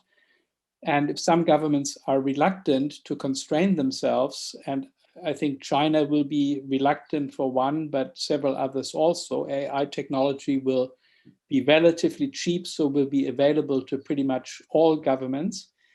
If some governments hold back, then other governments will be reluctant to commit themselves. How can we protect ourselves? We can, of course, do the kinds of things that some of the other speakers have elaborated, namely we can try to achieve regulations in our own countries. And to the extent that that is not successful, I think that will often fail or it will be insufficient.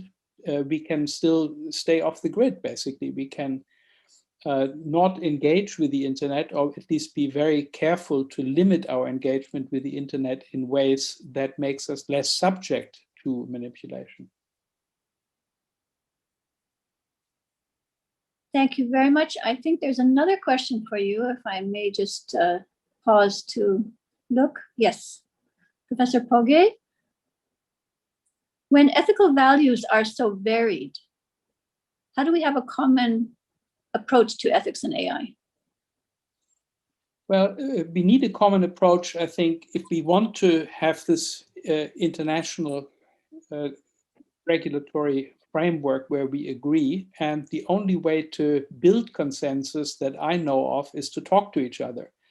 So we have to have conferences, we have to bring people together who are expert in the field, who really understand the technology, people who understand the larger ramifications of the SDGs of global justice and so on, human rights, which come into this, and people who also understand things from the point of view of regulation. So people, law people, economics people, who understand how regulation works, how it often slips up, what its economic consequences are.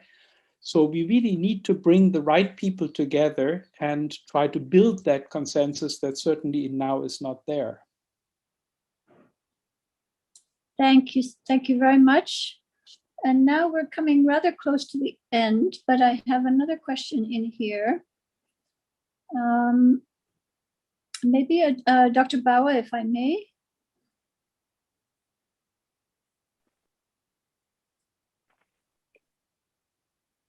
Question here is, the governance systems that we have at the global level are not yet necessarily adapted to regulating private players, private actors, which are likely to be the biggest drivers of AI. Any suggestions on how to start thinking about creating the kind of governance structures we would need? Yeah, I think that is the critical question, I think. And I think that clearly the UNESCO approach that you mentioned earlier is clearly an important approach, because it provides us now to take up those issues at the local level, if you like. There has been collaboration in shaping the UNESCO document. Now the question is, how do we use that, to begin to build kind of a more social approach, if you like, to addressing these issues. I think addressing social issues is not just simply about the fact that we might not have the opportunity for governments and private sector to work together. I think that's one thing. but it's also critical to try and understand how to produce technologies, that are human-centered, the technologies that work for people, and so on. And in that sense, it seems to me that this co-creation of an international approach to regulation, is absolutely critical. People say, well, are there examples of this? I can think of one example off the top of my head, which is just the approach that was taken by South Africa and India relating to the production of antiretroviral drugs for HIV/AIDS, and now again, with regard to the vaccine technologies and so on. Now, of course, I have to tell you that in South Africa, that wasn't the government. That really came from a social movement that pushed the government into that position. It's an organization called Treatment Action Campaign, the TAC, which really pushed the government in that direction. If it was left to the government itself, it would have been happy to stay with the current regulations. So it seems to me that this co-creation approach, if you like, which brings in workers and brings in communities and brings in students and so on, has to be the way in which we address this challenge. And in particular, to address the issue of developing a human-centered approach to these new technologies. Thank you so much. I'd like to take this opportunity to express my really profound gratitude for our four speakers, for your deep insights, and for raising the issues that you have raised. I have far more questions for you. I'm not sure how we're going to manage it, but there are three of them, the three last questions that have come up. I would like to pose, not to these panelists, but I would like to pose it to the whole dialogue. So moving forward to future speakers. The first one is, how can our spiritual traditions help us deal with the psychological challenges of a digital future, mental health harms, addiction, being pushed by algorithms into ideological bubbles, etc.? That's the first question. And the second question, I don't know if they're asked by the same person, but there's a harmony between them. How can we foster more multi-philosophical conversations on this theme and take it beyond just governments and scientists? And the third one, if you could use any Eastern spiritual intellectual framework to come up with 2 or 3 new ethical AI principles, what would they be? So I want to thank the audience for all these wonderful questions. And once again, very, very big thanks to our speakers for joining us. And I hope that this dialogue will be only the first of many to come. Thank you so much. Thank you so much. Thank you so much, Renata. Thank you, Professor Wallach, Professor Poge, Dr. Chinmay Arun, Dr. Ahmed Baba. I think the 5 of you could not have come from different perspectives to this issue, and that's what made this panel so very dynamic. Thank you so much for sparing the time. And now, without further ado, we are exactly at 8 p.m. So we are launching into our second session of the day, which has a very interesting, very provocative title. And the title is, Can a Robot Be a Moral Agent? To lead this discussion, we have with us our facilitator, Mr. Rajiv Mehrotra, who is the secretary and trustee for the Foundation for Universal Responsibility, which was established with the Nobel Prize. Mr. Rajiv Mehrotra, it is now my honor to hand over the discussion to you to lead. Your panelists, Professor Chetan Prakash, Professor Jilu Liu, Professor Jonathan Edelman, Professor Akandadi Das are all with us now. They have all logged in. So I'm going to step back and let you lead this conversation. Thank you very much.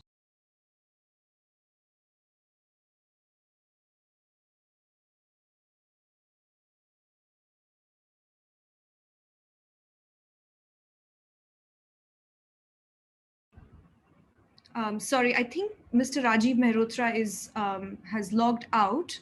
If the panelists would give me a second, we will just follow up and we'll just report back to you in a second.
Panelists, we are very sorry for this delay. We will literally just be back to you in another 1 minute. Thank you so much for your patience. Very sorry about this.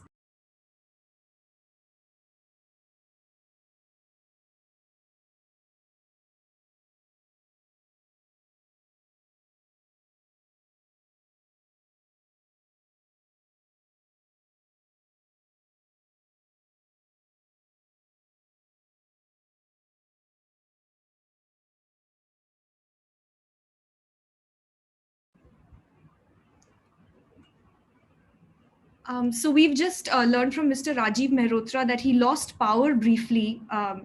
So he got disconnected, but he's logging right back in. So we should be with him any second now.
Welcome, Dr. Rajiv Mehrotra.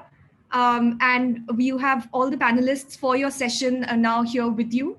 Let me just make your introduction again, as you had logged out briefly. That's all right, please carry on.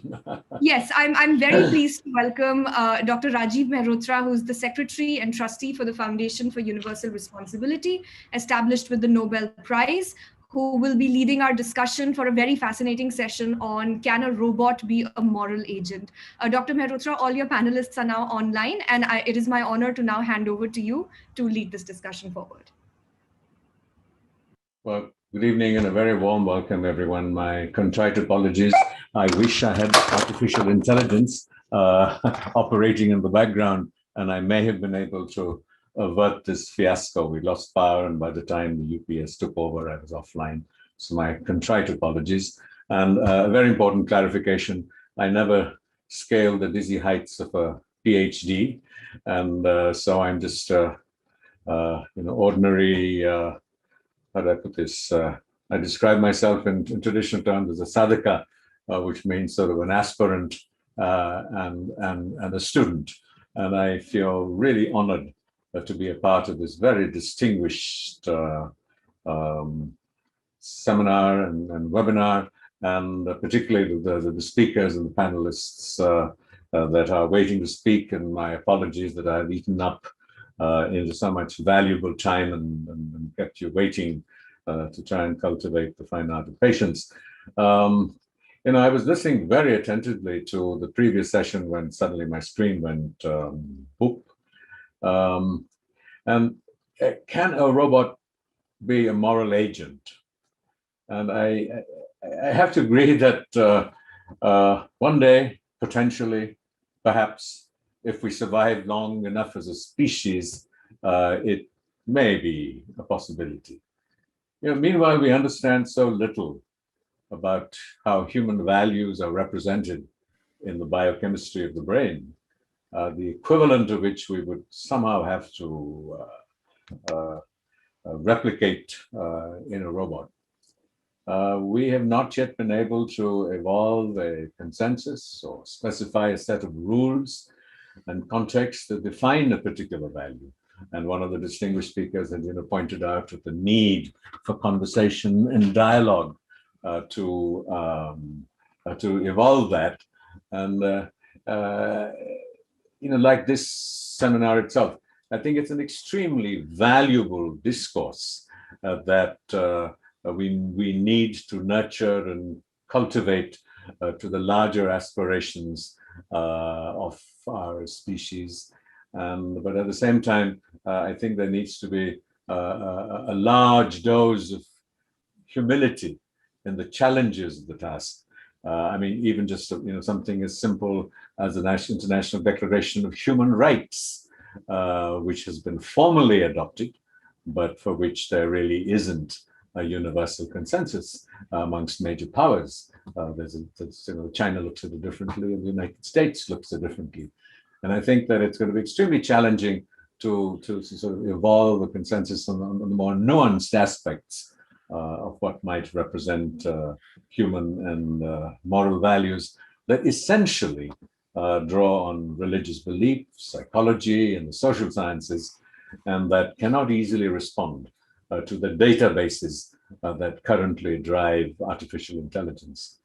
And again, I was sort of deeply inspired by the speaker who spoke about meditation, and I too sort of draw more of my wisdom from silence than words, who doesn't yet know how to explain to someone who hasn't tasted coffee what coffee tastes like. And I see the enormous challenges of trying to truly and fundamentally agree on moral and human values as they might manifest themselves beyond the mere conceptualization of it, which is going to be challenging enough for a robot. And so my question to the panel really is that how would we teach moral values to a robot? Assuming we got there, what would these values be? To me, the aspiration would perhaps we could just start with trying to persuade the robots not to harm the species that created them. And the sort of the horror movies of when a robot turns a rogue on is creator is really what comes up to my consciousness. And so I really look forward to the conversations and that will follow. And I'm delighted to welcome 10 minutes behind schedule. I take complete responsibility. So let me invite Professor Chetan Prakash, Emeritus Professor of Mathematics at the California State University in San Bernardino. He's the founder and head of the Aikido instructor at the Redlands Aikai. My apologies for not being able to pronounce this correctly. A school of meditative and martial arts. He's the founding president of the board Yuri Bon Center for Indigenous Tibetan Traditions, a man after my heart, that makes him. His expertise and research interests include consciousness, mathematical theories and models, cognitive science, theories of perception, mathematical physics, and Aikido martial arts and meditative arts. And the question I would really put to him that the very technologies of meditation, of training the mind, have traditionally been associated with virtue. And if meditation involves rewiring the mind, changing the mental diet, as it were, that it impacts our deepest reflexive responses, the same process can be used to nurture evil. It is only the effort and the determination, as it were, that the goal of meditation is to nurture equanimity and calm, which is best achieved through a set of values, and then that becomes the mental diet that familiarizes the mind and imprints in our consciousness those values that then determine how we feel about it. But those very technologies, those techniques can easily, and that is the same principle that would apply to robots, that just as we could, the technologies and techniques and approaches that we would use to give it a moral compass could also be used to the contrary. I have no idea if this question makes sense, but Professor Chetan Prakash, with your wide, and you have me in awe, erudition, experience, and study, perhaps you will help us understand some of these. It's over to you, sir, and an apology for keeping you waiting. No problem. Thank you so much, Rajiv, and it's good to see you again after many, many years. And it's a great honor to be here with all of you. Thank you for the invitation. I would love to answer your question, but I will defer it to the discussion part, because the way I'm approaching my address today is as a scientist, as a mathematician, and not as a meditator. And I'd like to say that this talk is a technical talk, and in fact, if you don't mind, I'm going to put up let's see, share a screen with my keynote here. And I mean, the motivation for this is let's see, yeah. The motivation for what I'm going to say today is primarily a way to help Western science understand its own contradictions using Western science. Okay, I have a lot of thoughts about cultivation of virtue, and about the fact that, as we say in Aikido, a sword can be the sword that kills and the sword that gives life. So, but for today, I want to introduce something very technical and show you how mathematical conscious science can be included in the conversation. And not show you, but just suggest that perhaps it can be included in the conversation. I'd like to say that this is I'm actually giving this talk, but it's joint work with Don Hoffman from UC Irvine, who's now well known in the consciousness science circles, Manish Singh from Rutgers University, and Chris Fields and Robert Prentner, who are both philosophers and physicists. So I apologize if this is a bit too technical, but I would like to point out that Western science's attitude towards consciousness is so trenchant that perhaps it needs the dialogue needs to take place between the East and the West. And in order for that to happen, the West has to be, traditional West, has to be a little bit more open to different ideas. And I hope by the end of this, you'll see that perhaps it can be. Okay, so I'm a bit of a, I'm not an expert, I'm not a philosopher, but so please bear with me. Okay, I'll just launch into it. So to act morally, a robot must either be programmable to do so in any scenario, conceivable or not. Morality, I will discuss this a little bit further, but it has to be, we have to find some way to program it in even unknown scenarios that we're not sure about, or it should already possess some kind of consciousness. Okay, so the first question is, can one program a robot to act morally in every scenario, conceivable or not? In order to do that, it must possess comprehension. And actually, some of the words of Professor Wallach in the last session, I think, were extremely pertinent here. But let me just say what comprehension means to me. It means that it's an understanding transcending already known scenarios. It's the feeling of comprehending another's suffering that leads just one sec, I've got a little problem here with,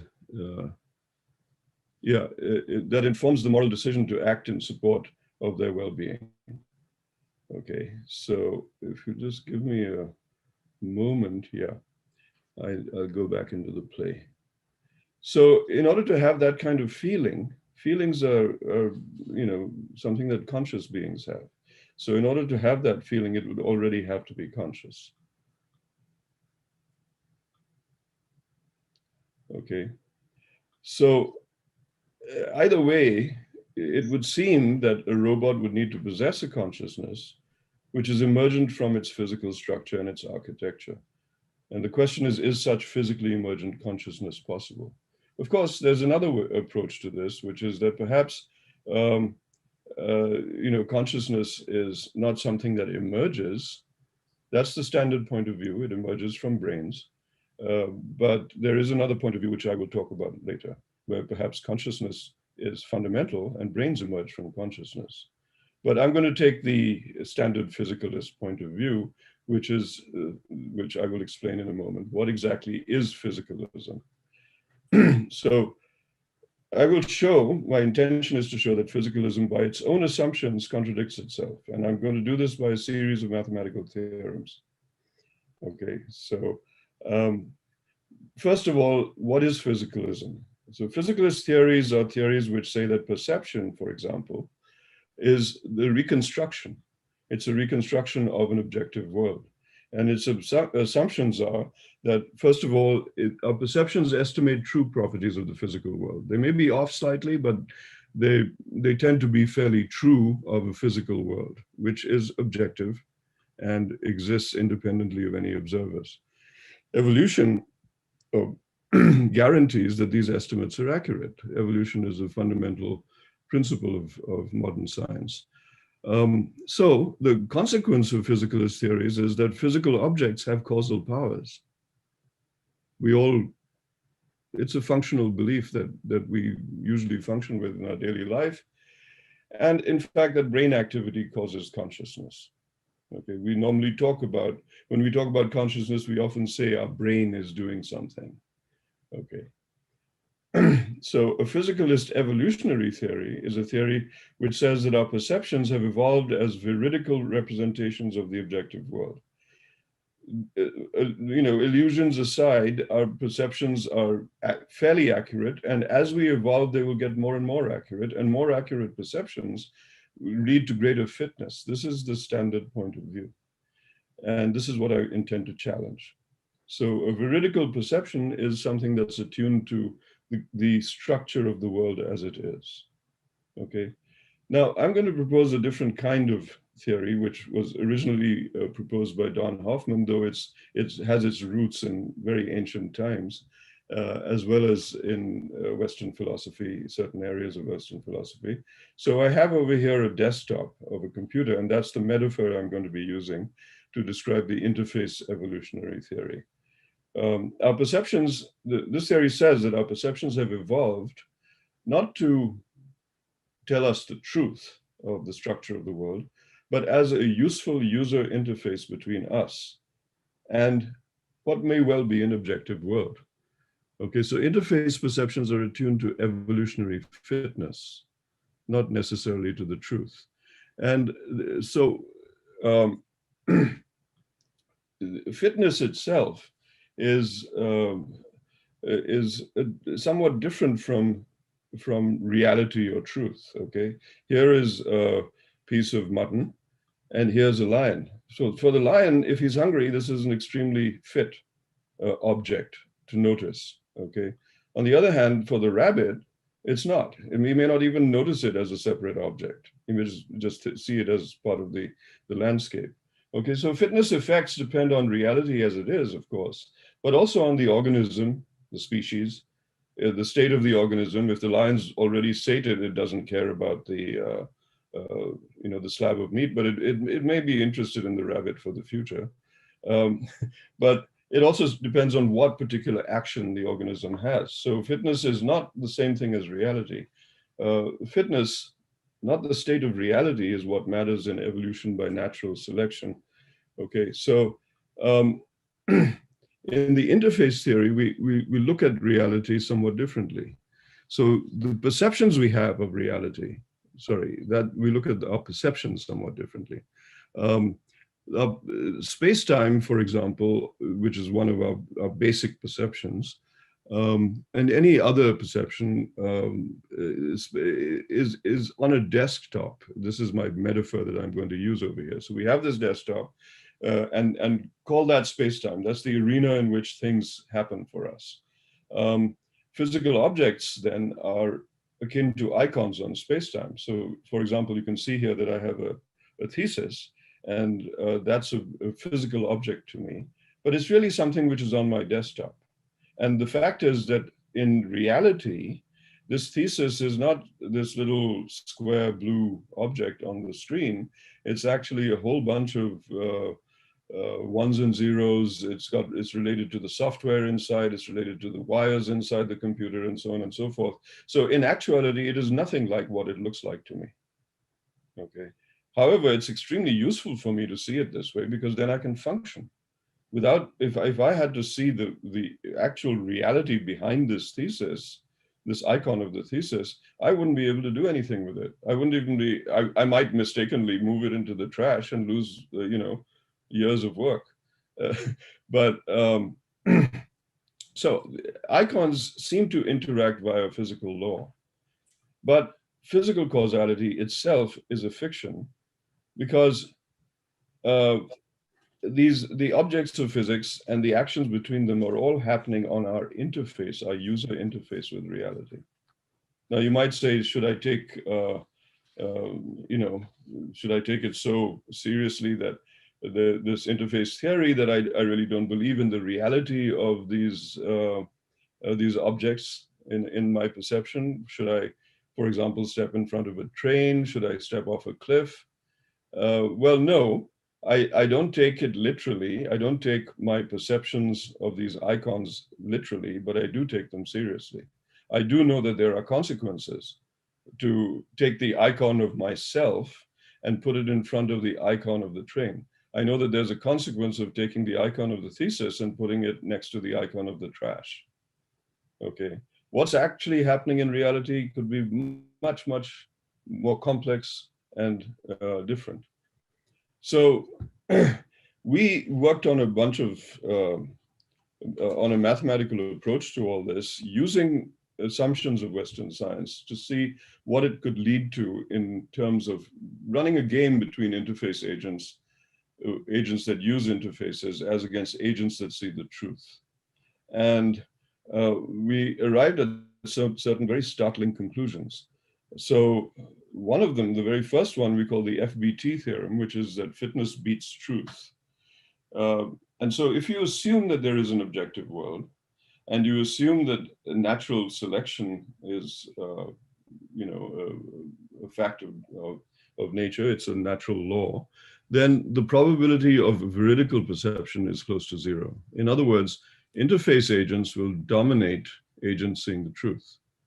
Agents seeing the truth will go extinct under natural selection. This is not what is believed in cognitive science, but most of cognitive scientists believe that evolution makes us see the truth better and better, and that seeing the truth better and better makes us more and more fit. But if you accept the analogy with the desktop, you realize that trying to keep track of everything inside the computer, or trying to keep everything in my body, in my mind, so that I can control my blood pressure, is impossible. It would not be very fit. Okay. I'm going to run through a whole bunch of other theorems just to give you an idea of the extent to which the veridicality or the truth approach kind of shoots itself in its own foot. So almost any structure of interest, mathematical structure of interest, to physicists or to cognitive scientists, that the universe might have, or that the objective world might have, is really not going to be fit. Because, for example, the interface agents dominate agents that veridically observe a structure of total order. They also dominate agents that veridically observe permutation group symmetry, which is a fundamental mathematical and physical structure. Similarly with cyclic group behavior, lots of different types of group behavior. Groups are very fundamental in physics in terms of the symmetries that underlie natural law. And they also will dominate agents that veridically observe measurable space. Now, what this means is that the probabilistic structure of the world, which is fundamental to our modern science, quantum theory is a probabilistic theory, is also not, it's not what is actually observed by agents that survive under evolution. Now, you could argue whether evolution really is a fact, or is it also just something on our interface, and we can discuss that later. But the result of all these theorems is the following implication, which is that our physical vocabulary as an extension of our the perceptual predicate vocabulary is the wrong vocabulary for the causal structure of the observer-independent world. Okay. So people might object. I'll go through these slides very quickly, but you might object to the FBT theorem and say that we all agree on things like 3D shapes, textures, objects, and so forth. How can you say that these are fictions of our interface? Well, these are very strong intuitions. We all seem to agree on them, but we all means those of us who are talking right now, right? And my claim is that these are all dead false. In a moment, I'll mention a couple of more theorems which indicate this. But before I get there, let me point out that if evolution favors interfaces as perceptual strategies, and if, for example, elementary notions such as space and time and so forth are constructions of a species-dependent mind, because the interface is the interface that our species has some intersubjective agreement on, then this invites us to start out anew in developing a model of consciousness in relation to physical reality. Okay, so I'm going to, this is not a new idea. I'm just going to point out that Thomas Huxley and Galileo both had questions of this nature. Again, I'm referring to the Western approaches, which are the dominant approaches of Western science and from which artificial intelligence has arisen. Okay, so I apologize for zooming through this slide. I'm not going to read them out, other than to say that these questions are still very much prominent. As Rajiv mentioned, we cannot explain how neurons can produce the taste of chocolate or coffee. We've tried for 50, 60 years to try to explain these things in neuroscience, and we have not come up with anything. We have a lot of beliefs. I mean, some people have a lot of beliefs, but nobody's been able to explain this. Okay, so I want to try to understand consciousness, but from within a scientific paradigm, okay, which does not in any way contradict the deeper internal work that Rajiv was talking about earlier. Okay, so a conscious agent interacts with its world. That much we know. So how can we describe what an agent is?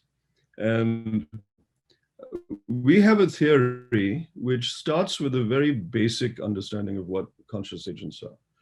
And I think everybody will agree that a conscious agent must have experiences, perceptions, ideas, thoughts, and so forth, metacognition and all those things. But having had an experience, this leads via a decision to the decision to make a certain action. Okay, the action could also just be to look in a different direction. It could be to communicate with somebody, etc., etc. Okay, when that action acts on the world, it has some effect on the world. Okay, and after this, you receive a new experience.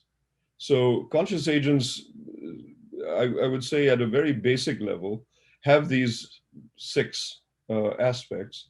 And then, because the experience happens by means of a percept. And there's a 7th aspect, which determines what is the difference between before and after. Okay, every time you have a new experience, you update your counter. So we define a conscious agent. There's a more detail that goes into the actual mathematical definition, but basically it's this 7 tuple. The conscious agent has to have these 7 basic aspects. And from there, we want to develop a theory of how consciousness could give rise to these interfaces. How could it give rise to the interface that we have of physical science? It's a big project. I don't think it's going to be done in my lifetime, but it's certainly worth exploring for the reasons I've given already. And now there are 2 more reasons. If you define conscious agents this way, we have a couple of theorems that state that conscious agents can impute spatial structure to the world. In other words, the world may not have the spatial structure that the conscious agent sees, but the agent can see that structure consistently. The world is somehow amenable to allowing us to see space-time the way we see it. But that does not mean that a different species will see it the same way. And in fact, the different species' notion of space and time may actually be in contradiction to ours. Okay.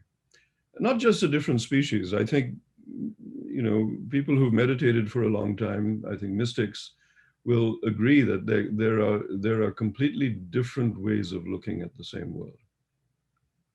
Or even is it the same world? I don't know. They can also, conscious agents can impute probabilistic structure to the world. So the estimates I make about how things are going to go are really species dependent. They depend on my own interface. The interface is part of the conscious agent.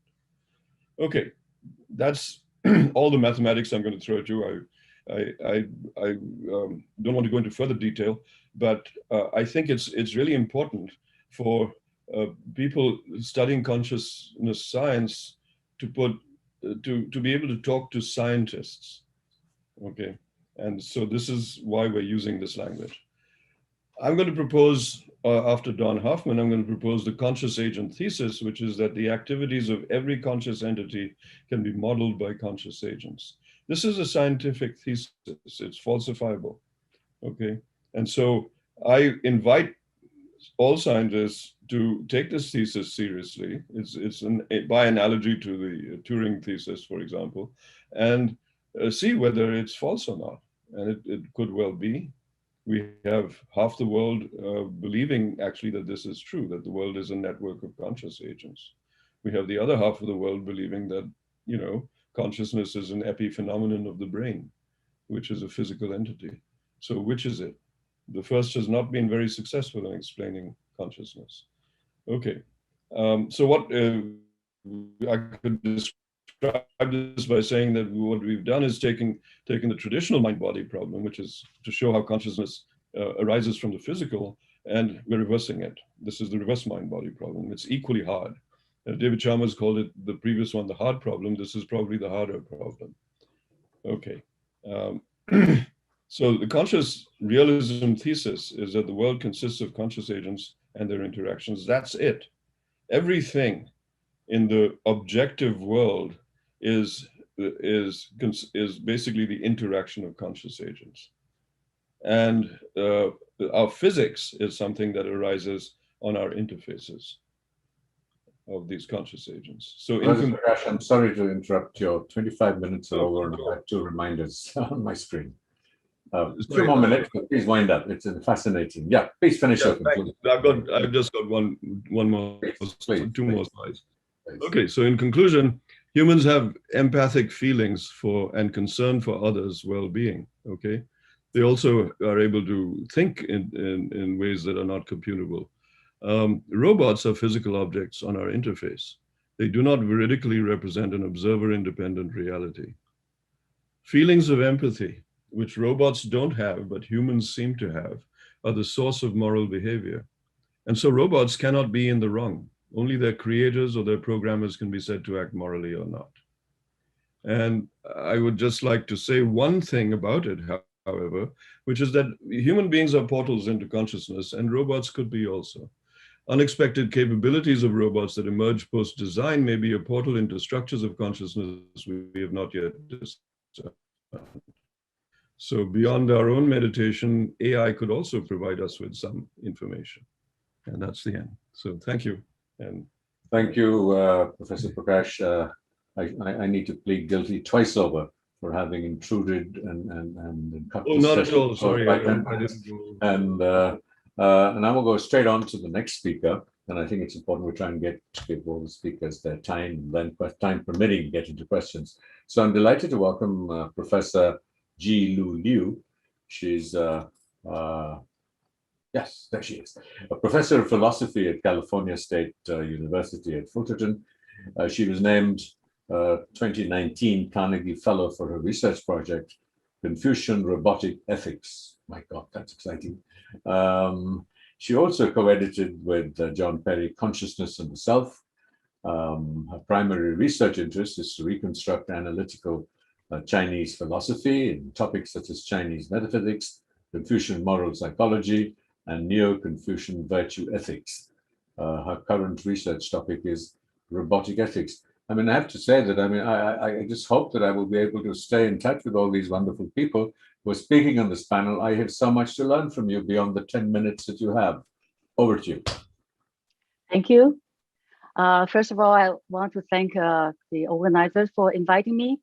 And after hearing what Professor Wallach said earlier, and also the kind of the general sentiment of this the meeting, I have to confess that my project is based on naive optimism.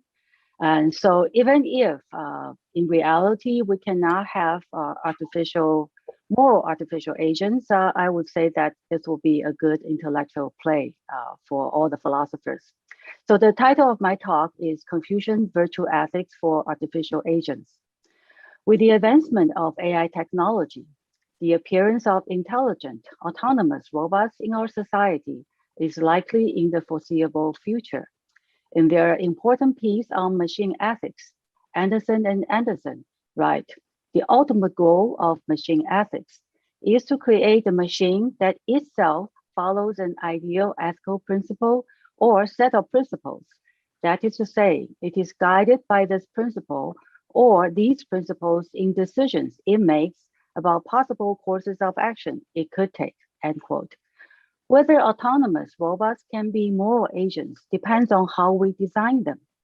Even if they might not be assigned moral responsibilities, their actions will definitely have moral consequences. Therefore, we must consider the design of artificial morality and ask ourselves, what kind of artificial agents are ethically desirable in human society? The dominant trend in the ethical design of AI today is calculating social utility in the ethical decisions of moral machines. This popular thinking seems to employ the utilitarian consequentialist ideology, identifying good with maximizing the better consequences for all parties involved. MIT's moral machine experiment is a prime example of such an approach. This platform gathered 40 million decisions in 10 languages from various people in 233 countries. The scenarios surround the moral dilemmas faced by self-driving cars when the brake system fails, and the car has to choose between sacrificing the 2 passengers in the car or killing 5 pedestrians on the crosswalk. In the experimenters' initial findings, they observed that globally, the strongest preferences are for sparing more lives and sparing young lives. They think that these universal preferences can be incorporated to design moral algorithm for machine ethics. I think that identifying ethical decisions with maximizing utility is a dangerous model to be applied to more machines. Instead, I will propose adopting the model of virtue ethics, in particular, Confucian virtue ethics, in the ethical design of artificial agents. In moral machines, teaching robots right from wrong, Wallach and Allen argue that in the ethical design of AI, we need a hybrid approach, combining both the top-down and the bottom-up approaches. They suggest that virtue ethics provides such an approach, and I quote, "Virtues are a hybrid between top-down and bottom-up approaches, in that the virtues themselves can be explicitly described, but their acquisition as character traits seems essentially to be bottom-up process." End quote. Wallach and Allen appeal to Aristotelian virtue ethics as their working approach to designing moral machines. I defend Confucian virtue ethics as one alternative model of virtue ethics. I think in one key aspect, Confucian virtue ethics differs from Aristotelian virtue ethics. That is, the latter mostly aims to build the individual's personal virtues, while the former aims to build the individual's interpersonal virtues. Confucian virtue ethics is more society-oriented, and the individual's virtue are considered in the context of the individual's interpersonal relationships. Confucian virtue ethics aims to build ethically trustworthy, socially responsible, and intellectually mature moral agents. If the ethical goal of a Confucian virtuous agent can be established for human beings, then it is an acceptable model for artificial moral agents, to say the least. A major contrast between the utility and the virtue ethical models is that whereas the former considers the consequences to choose one optimal action, the latter considers what the virtuous agent would do given its integrated character, and the choices are many.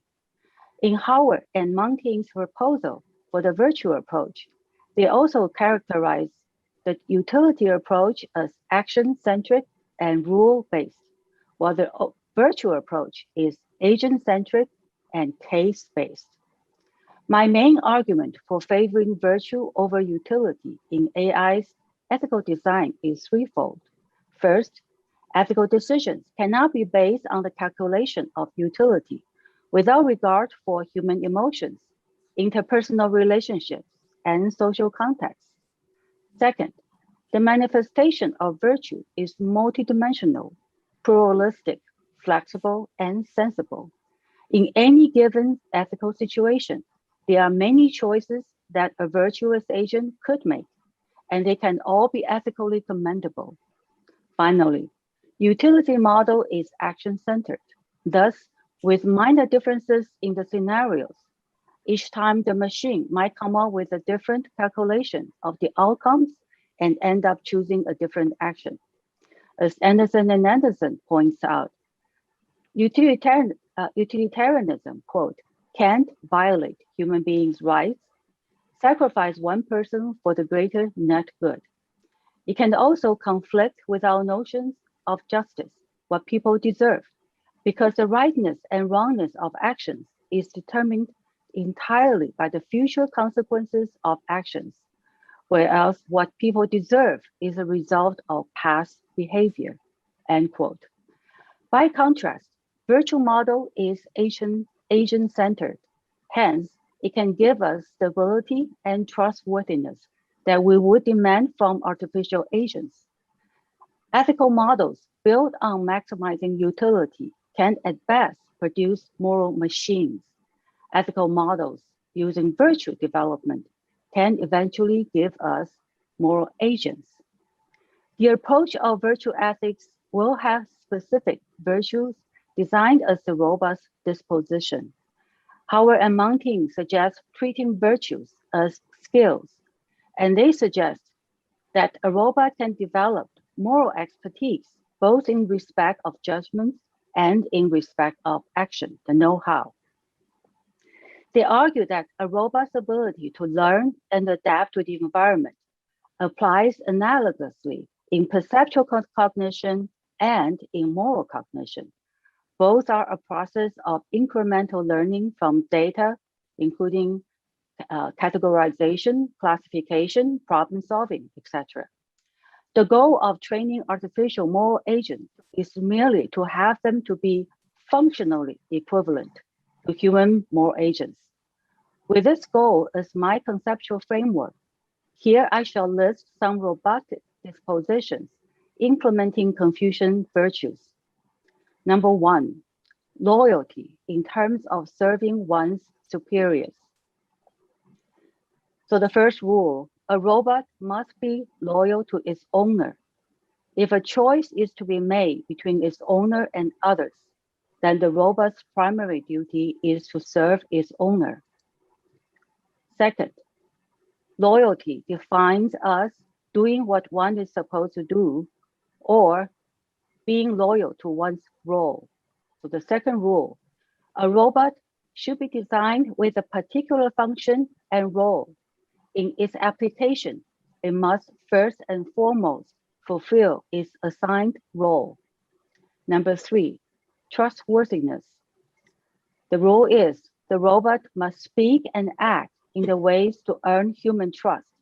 A robot does not lie or exaggerate and must keep its promise, even if it is difficult to fulfill. Number 4, reverence. The rule is a robot must use respectful speech and respectful attitude in dealing with human agents. Number 5 and 6 are more on the abstract side. Number 5, righteousness, defined as having something that one must not do by one's moral standards. So the rule is a robot's conduct cannot violate ethical principles in human society.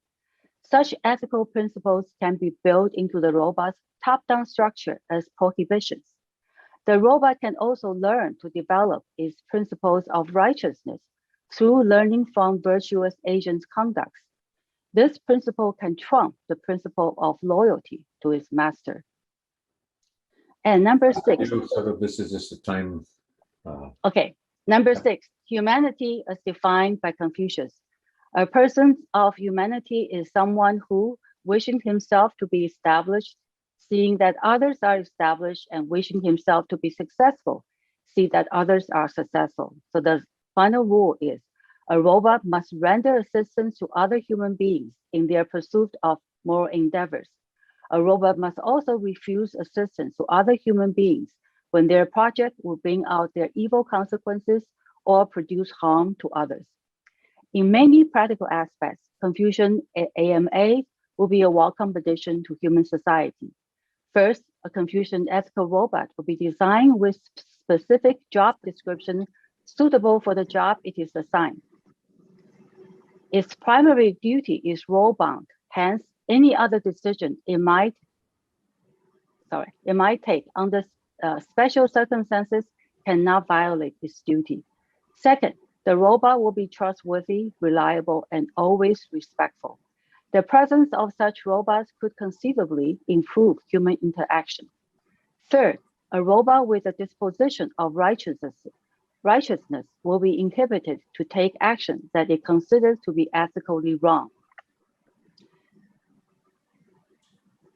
This principle is superior to Asimov's 3 laws of robotics in that it both allows more dimensions of the consideration of negative values and gives the robot more flexibility in weighing the permissible courses of action. It is also better than Kantian or the utilitarian principle in that the disposition of righteousness can serve as an injunction against wrongful acts rather than a subjective volitional principle to take actions. In the foreseeable future, where we might have artificial intelligence agents taking actions into their own hands, this principle can safeguard us from their making intentional sacrifice of any human being, no matter what greater good they consider such actions would lead. Finally, a Confucian moral robot will be a humane robot. It would operate under the guidelines to assist rather than obstruct in humans' endeavor to do good, to become better people, and to build a better world. Thank you. Thank you, Professor Liu. That's a wonderful description of the highest human aspiration, leave alone that of a robot. I'm delighted to welcome Professor Jonathan Edelman And an apology once again that we're running late. 10 minutes of that is my responsibility. Professor Edelman received an MA in Science and Religion from Oxford University and a DPhil from Oxford in Religious Studies and Theology. His fields of research are primarily twofold. The first is the Bhagavata Purana, as well as the Sanskrit theological and philosophical traditions that surround it.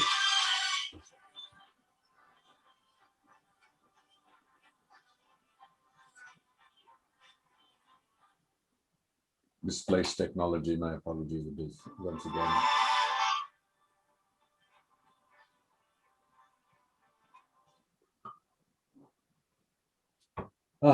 Sorry about that.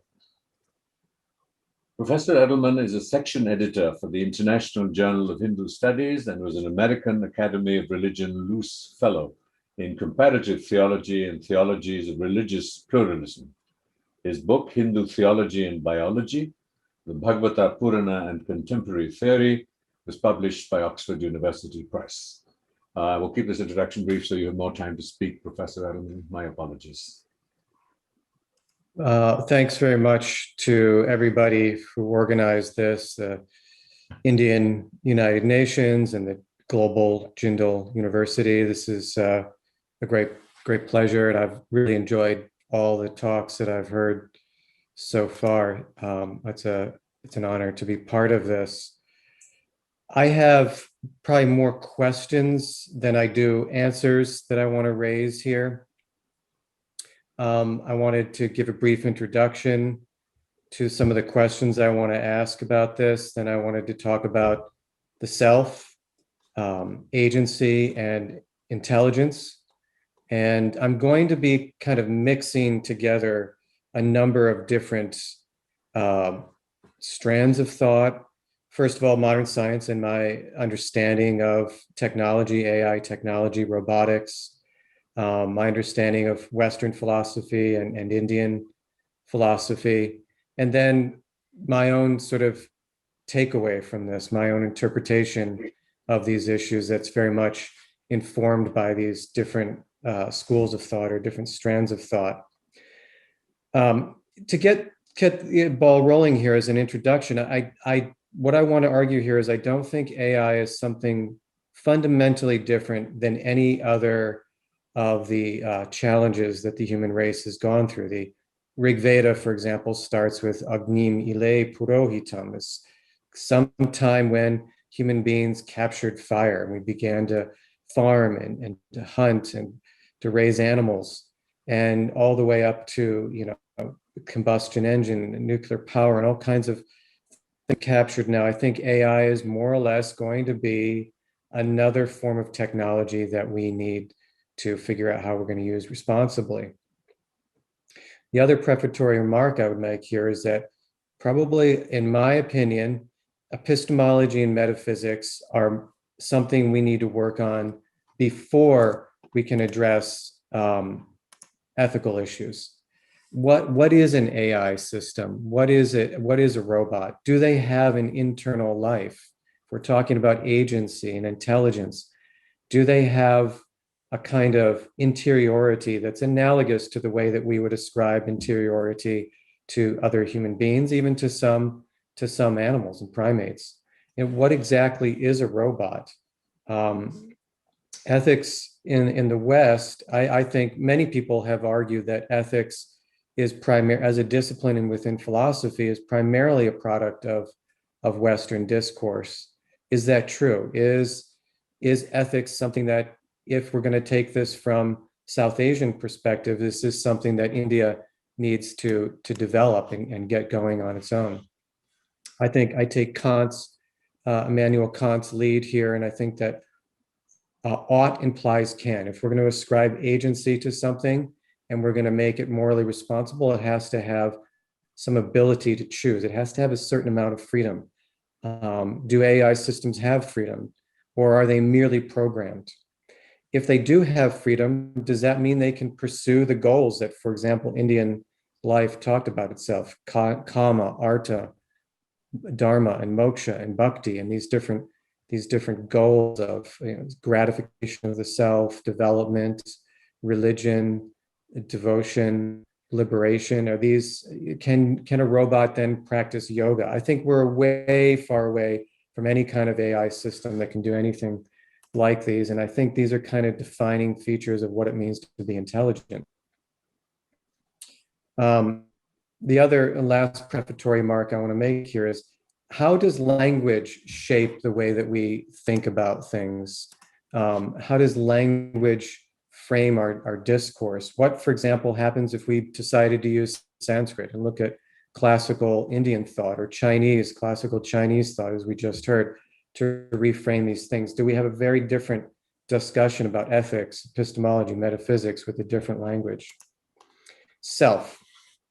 I think it's fair to say that all of the Asian philosophies, to some degree or another, are informed by some type of doctrine about rebirth and karma. It comes into China and Japan and Korea through Buddhism.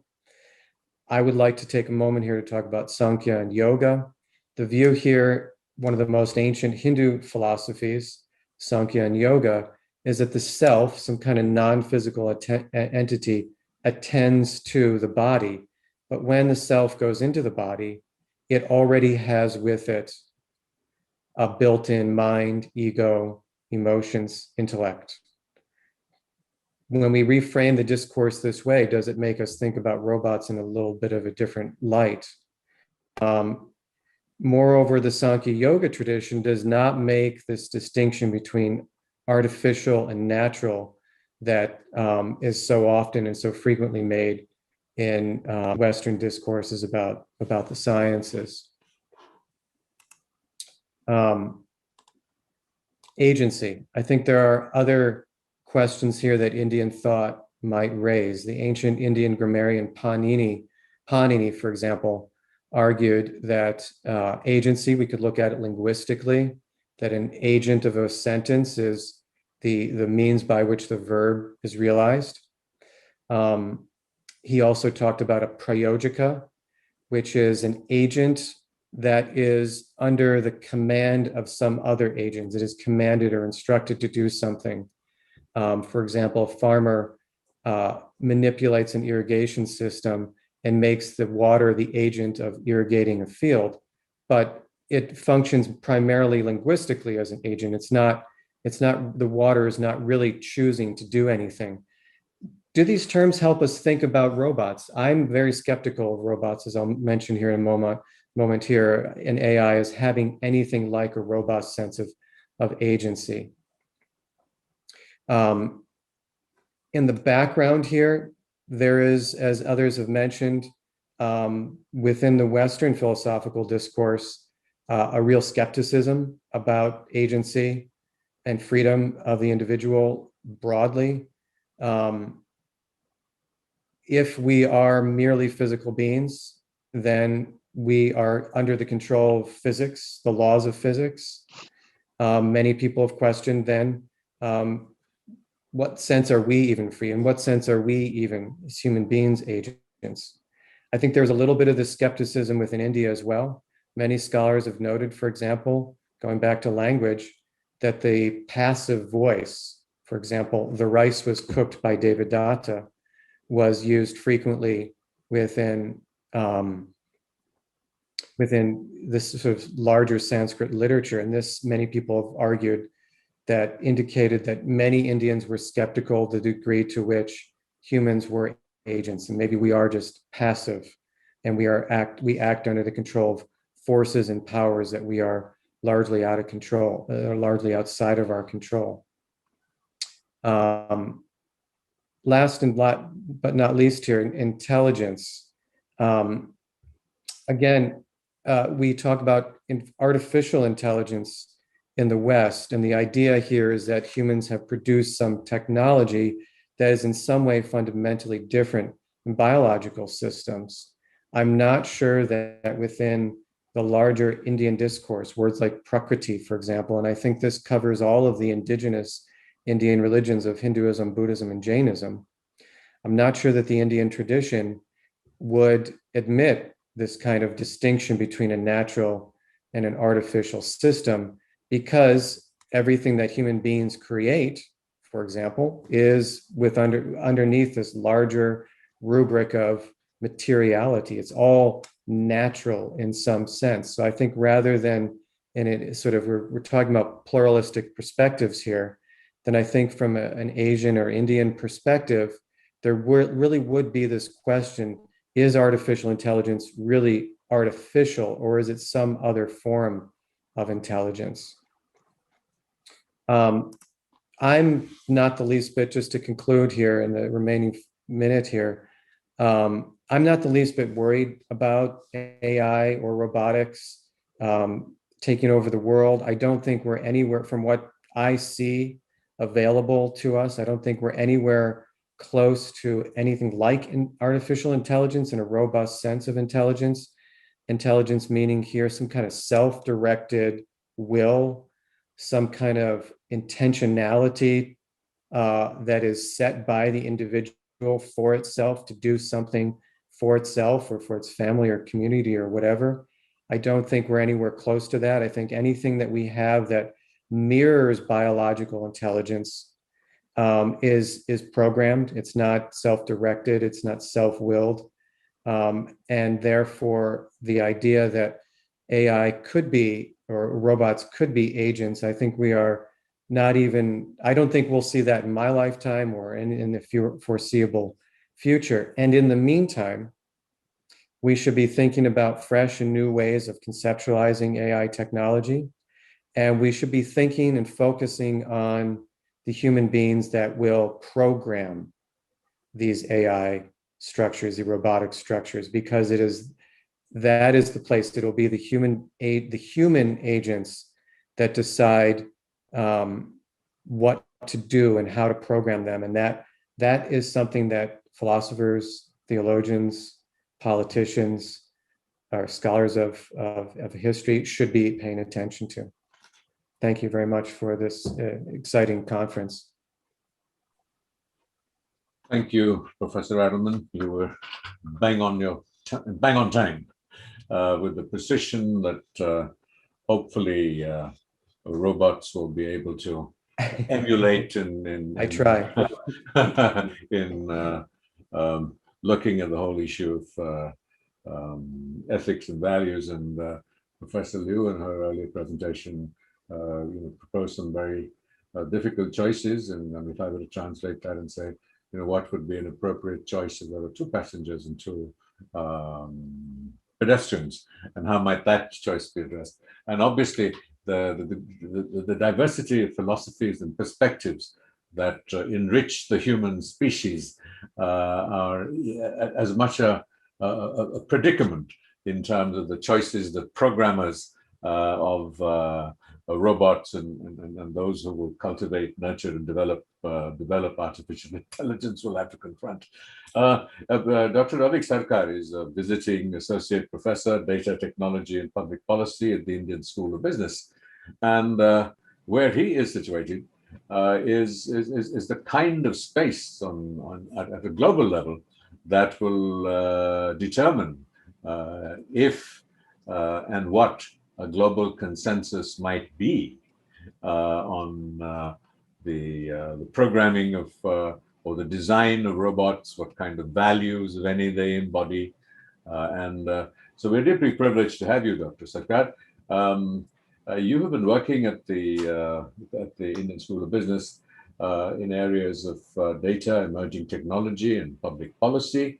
You have been heading the development of the Indian Data Portal, a one-stop for analysis and visualization of government data, and working the societal aspects relating to the use of emergent technologies like trustworthiness, ethics, and privacy.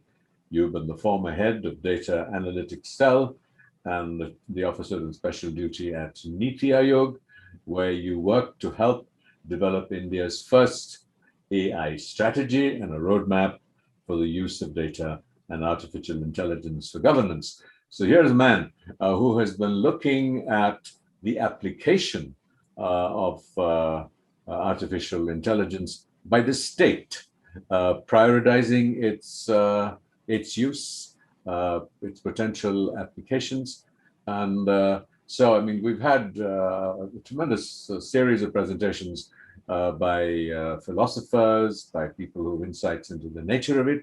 And now you're the application man. How is it used? How are you using it? How is it likely to be used in governance and in public policy? And thanks, Rajiv. That's really a kind introduction. And I'm really, while I share my screen, I am really intrigued by the choice of speakers that the UN has put together for this session. And it's really a very nice that all these people are now talking about AI.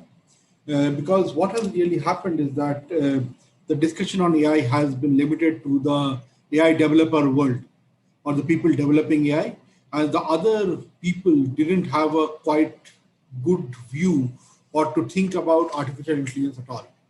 So I will talk about some of the, as I told you, about some of the areas where India is using AI, and then I will come to some of the ethical aspects as we talk about this. I'll try to stick to my time of 20 minutes and finish it within then. Thank you. So if you look into, so AI, when we start looking into them and plays an important role in the sustainable development goals, and coming in an UN conference, we also see that sustainable development goal is something that is very important.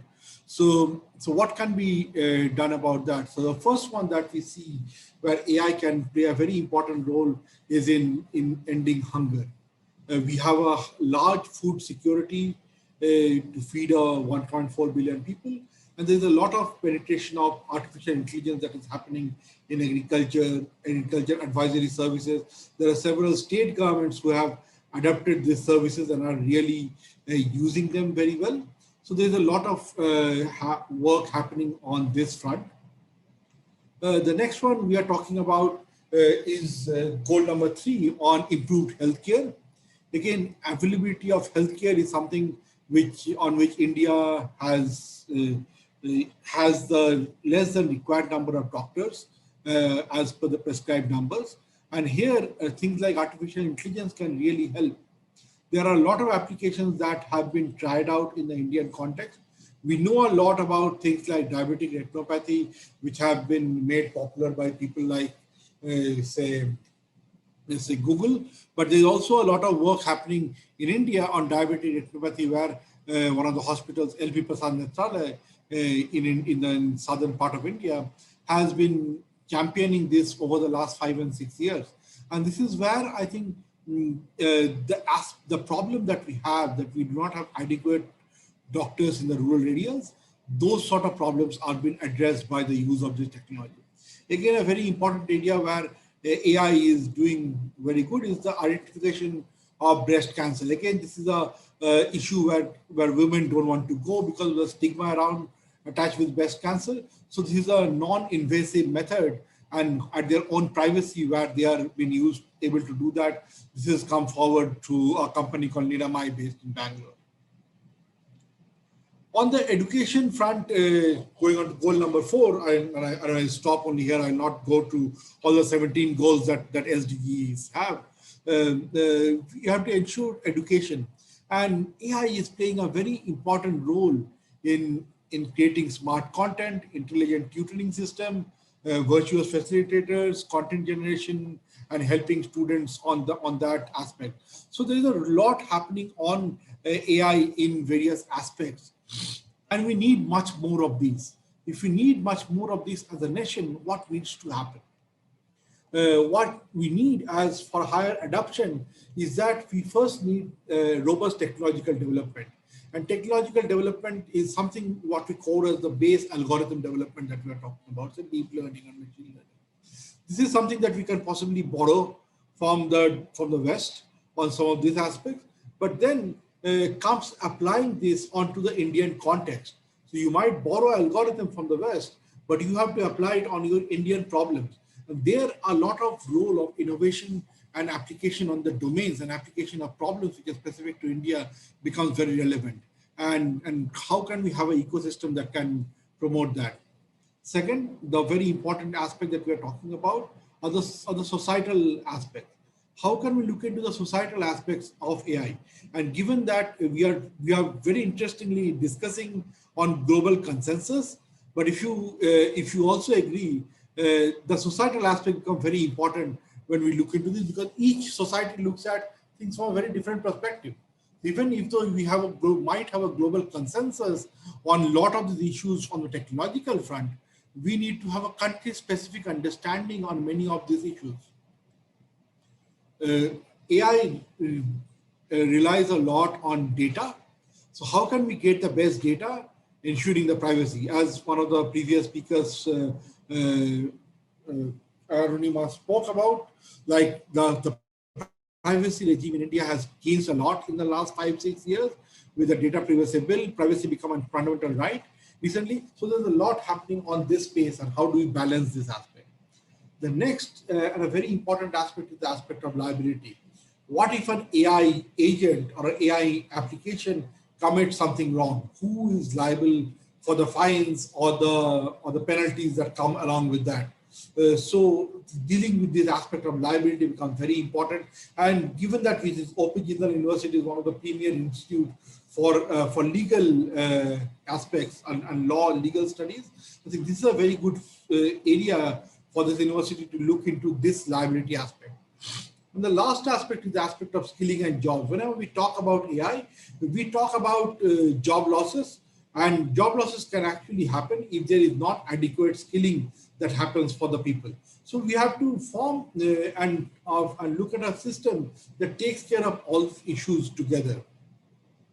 Now, what has happened is that when we look into artificial intelligence, we look into it from a particular perspective of the AI developers. The perspective that we need to look into is that the end users, often we do not ask the end users, who are maybe the patient, the students, the farmers, on whom the AI is applied, what is their perspective, and how do they want this use case to work on them.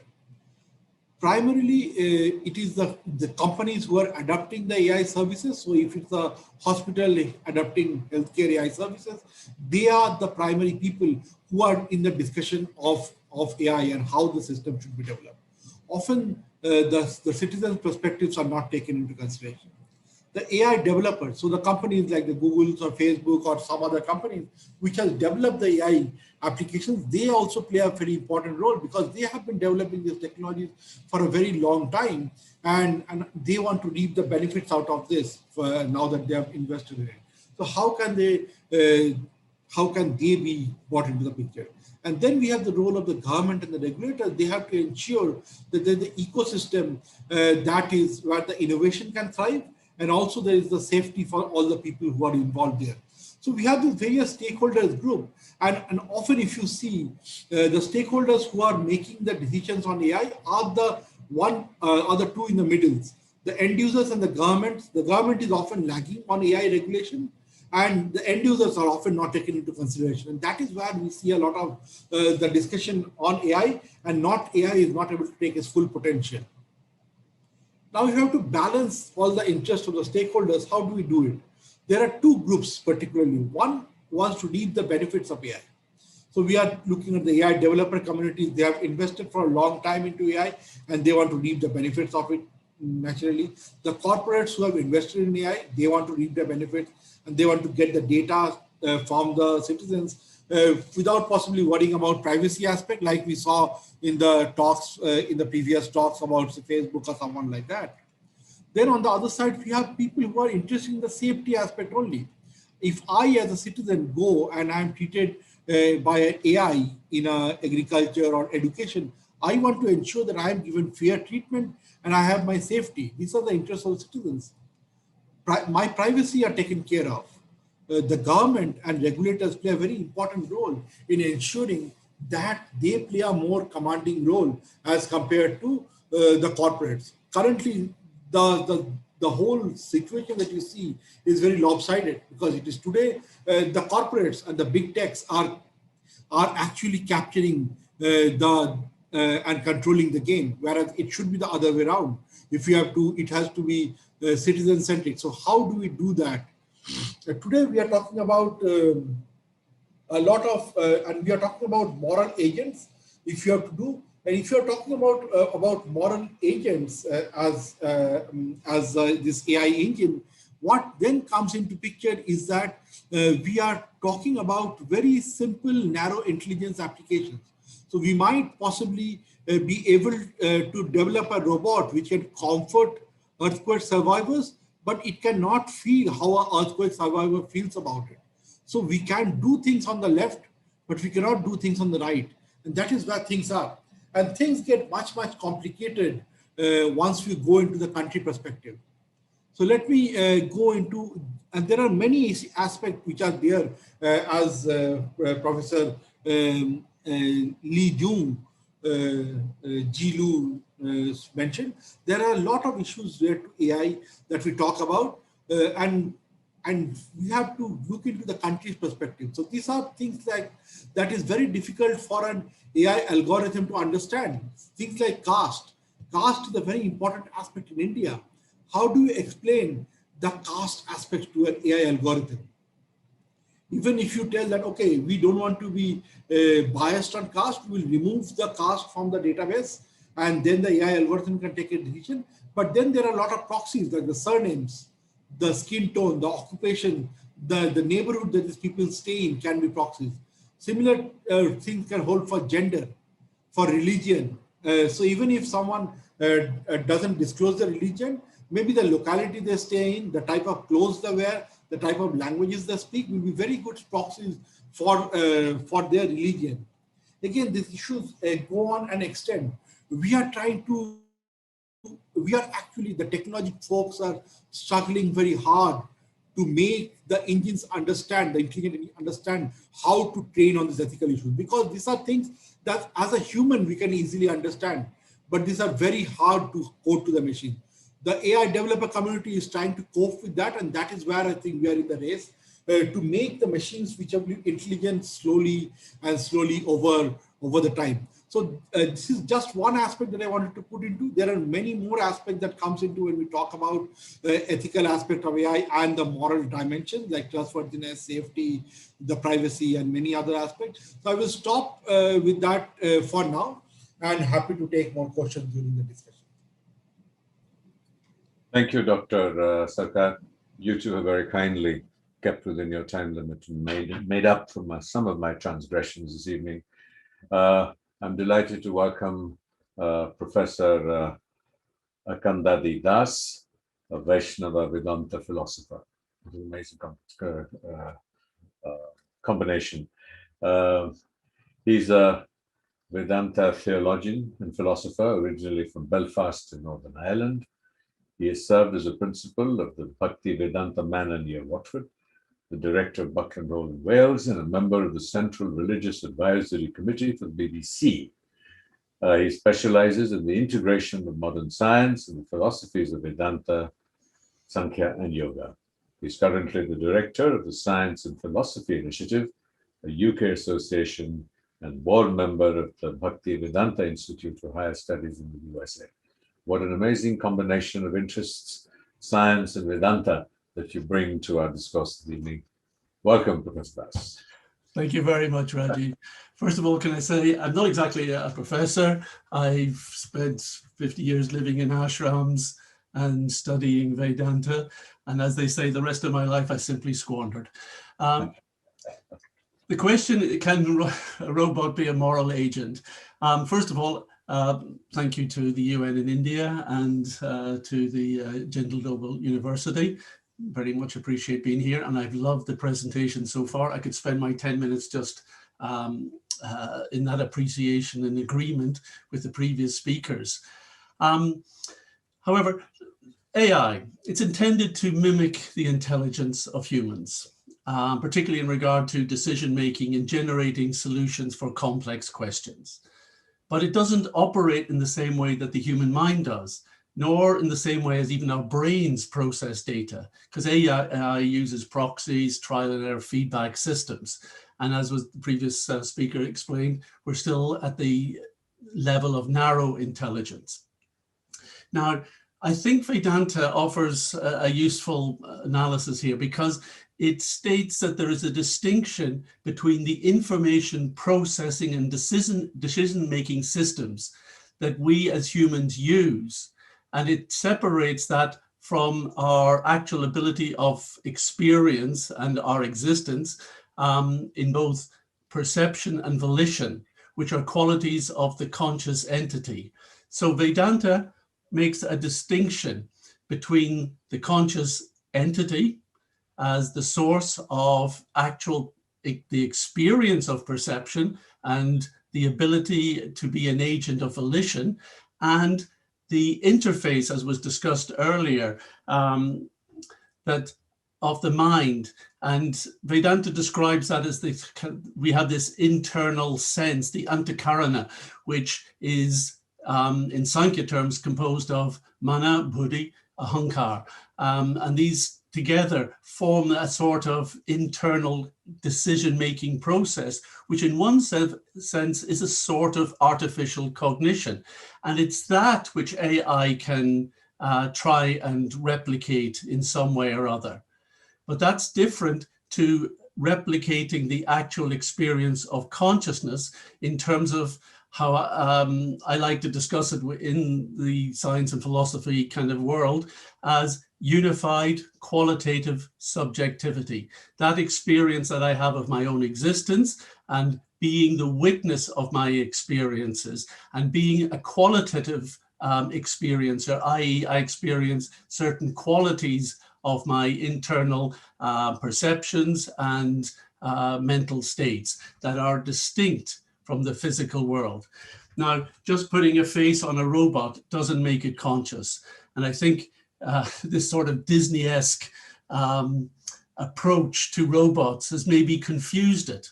And I also agree with Professor Chetan Prakash when he explained that in one sense, this discussion about the nature of agency, robots, consciousness is confused by the kind of post-Enlightenment Western philosophical perspective of physicalism.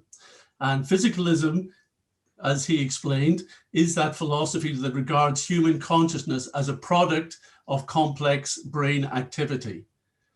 And because it takes that view, it then turns it around and suggests well, that maybe complex digital activity within a machine might make it equivalently conscious. And that's, I think, where a big mistake, because I believe that the premise of physicalism is flawed. And as Professor Prakash said, the more we explore in neuroscience, we realize that just looking at neural activity doesn't provide us any understanding of the nature of conscious experience, of the issues of our experience of what are termed qualia, the hard problems of consciousness. And at the moment, there isn't even a theory, never mind any direct evidence to indicate how consciousness, in these terms, could have arisen from the biology and physics of the brain. So until there is substantial evidence to demonstrate sentience in AI and robots, I think we have to proceed on the basis that robots and AI are non-sentient tools. They may be able to mimic the aspects of our antakarana, our intelligence, our decision-making processes, but they are not conscious agents in the same way as we regard humans. Therefore, they are instruments in the hands of human operators. And in that sense, I think we have to apply the Vedanta analogy of the taksha, the carpenter, which describes that humans have agency in two ways, just like a carpenter does. We have agency by our intention and by the application of our ability to wield tools. And besides the carpenter as the agent, there are two other elements that go about that are causal within any effect in this world. One is what's called the efficient cause, the nimitta. These are the tools used by the carpenter. And the other is the material cause, which in the carpenter's world is the wood, the nails, and these materials that he is manipulating with the tools. So the material cause is the stuff being manipulated. And in AI terms, you'd say, well, that's probably data and information. And the efficient cause is that which molds that material, turns it into something that we think is useful. And those are the tools. That's, in AI terms, the systems, software, and algorithms that manipulate the material. But neither the material nor the efficient cause in Vedanta terms are agents. The sole agent is the carpenter. Why? Because the carpenter has intention, purpose, motivation, and desire. And because he is able to put into action the tools of his trade, they do not activate themselves. So the first question for the regulation of AI is to identify the agent. And that's not easy, because agency seems to be lost within the complexities of kind of neural networks and deep learning systems. But even so, it can only be the human who is held responsible. And is that the developer, the owner, the user, the programmer? Is it the government, the regulator? Who is responsible? These are the questions I think other speakers have asked us to consider. And we have to say, who has put the tools into action? What was their intention? Who has chosen a particular AI system? And what has he asked them to do? Who has defined what aspects of information are going to be manipulated? What questions are being addressed? What results or outputs are being looked for? And what are our parameters, our inputs, our axioms and biases that are fed into all of this? And how on earth do you monitor, regulate, and enforce all those responsibilities? So these are tricky questions, but I think we can be helped by the Vedic concept of dharma.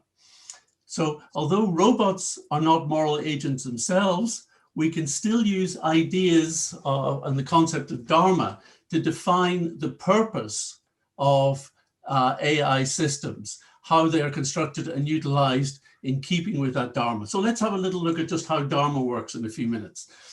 It starts with, what are the abilities? What are the special abilities that this product, that this AI system has? What are its attributes? What can it do? And then we have to kind of consider, who will it serve? Who is it for? What is it, and what is it meant to do for them? And from these things of the abilities, the who it is meant to serve, the relationship, and the responsibility to those users, then that defines its kind of dharmic identity. And I think this brings in the kind of virtue-based ideas that Professor Ji Lu was talking about in terms of Confucianism. And many of those resonate very closely with how dharma sees this responsibility, not just in terms of utility, but in terms of virtue and being positively, proactively beneficial all around. And the whole question then is this product being authentic to its dharma? We can produce a sort of dharma statement that defines the nature of this AI product, this robot, whatever it is. And we then ask, how is it being authentic to that dharma? What is the criteria that determines that authenticity? Is it doing what it's supposed to? Is it doing it in the right way? Is it going beyond what it was meant to? Is it utilizing its potential? And is anyone disadvantaged in any way?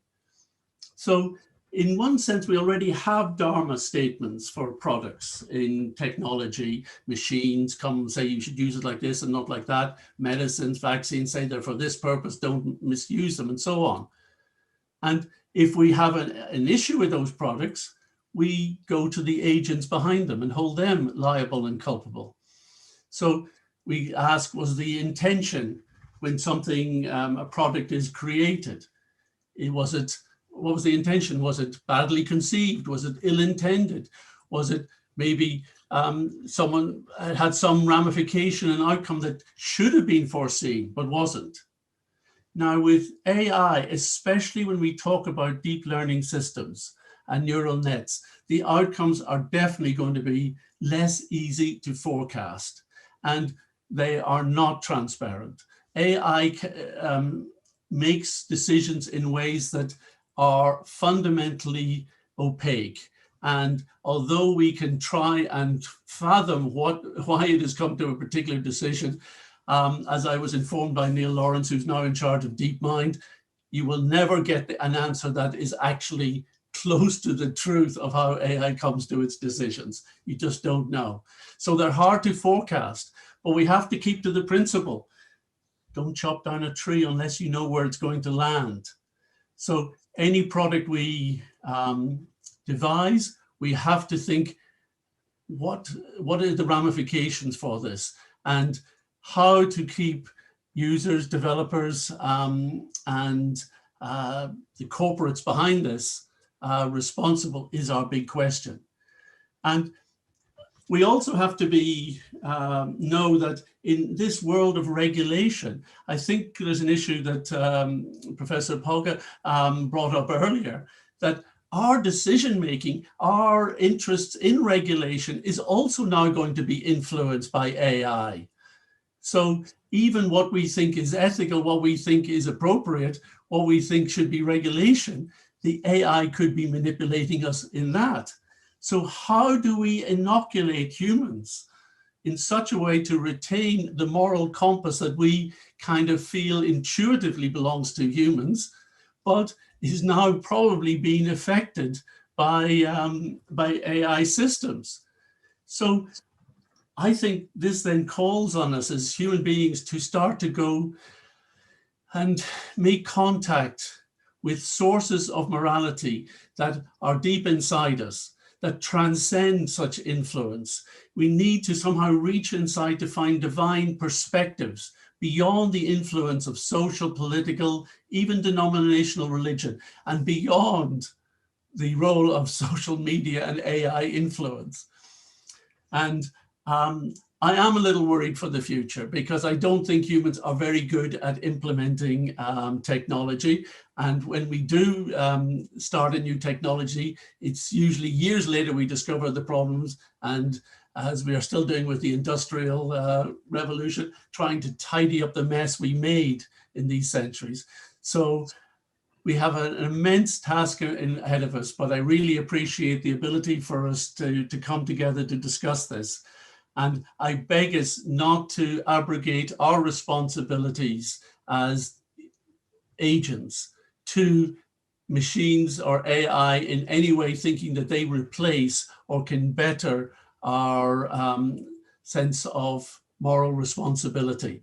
Because otherwise we'll be like another example from the Upanishads. We'll be sitting like a passenger, sitting terrified in a chariot, who is not controlled by ourselves, but is controlled by another agent. And this chariot is racing down the road, pulled by 5 wild horses, out of control, heading for a crash in some unknown destination. That's a rather dystopian view of the future, but it's the warning that the Vedanta gives us if we abrogate our responsibilities as the actual agents. Thank you very much. Yes, thank you. That was an amazing, wonderful summing up to the discourse, to the reasons why we're here.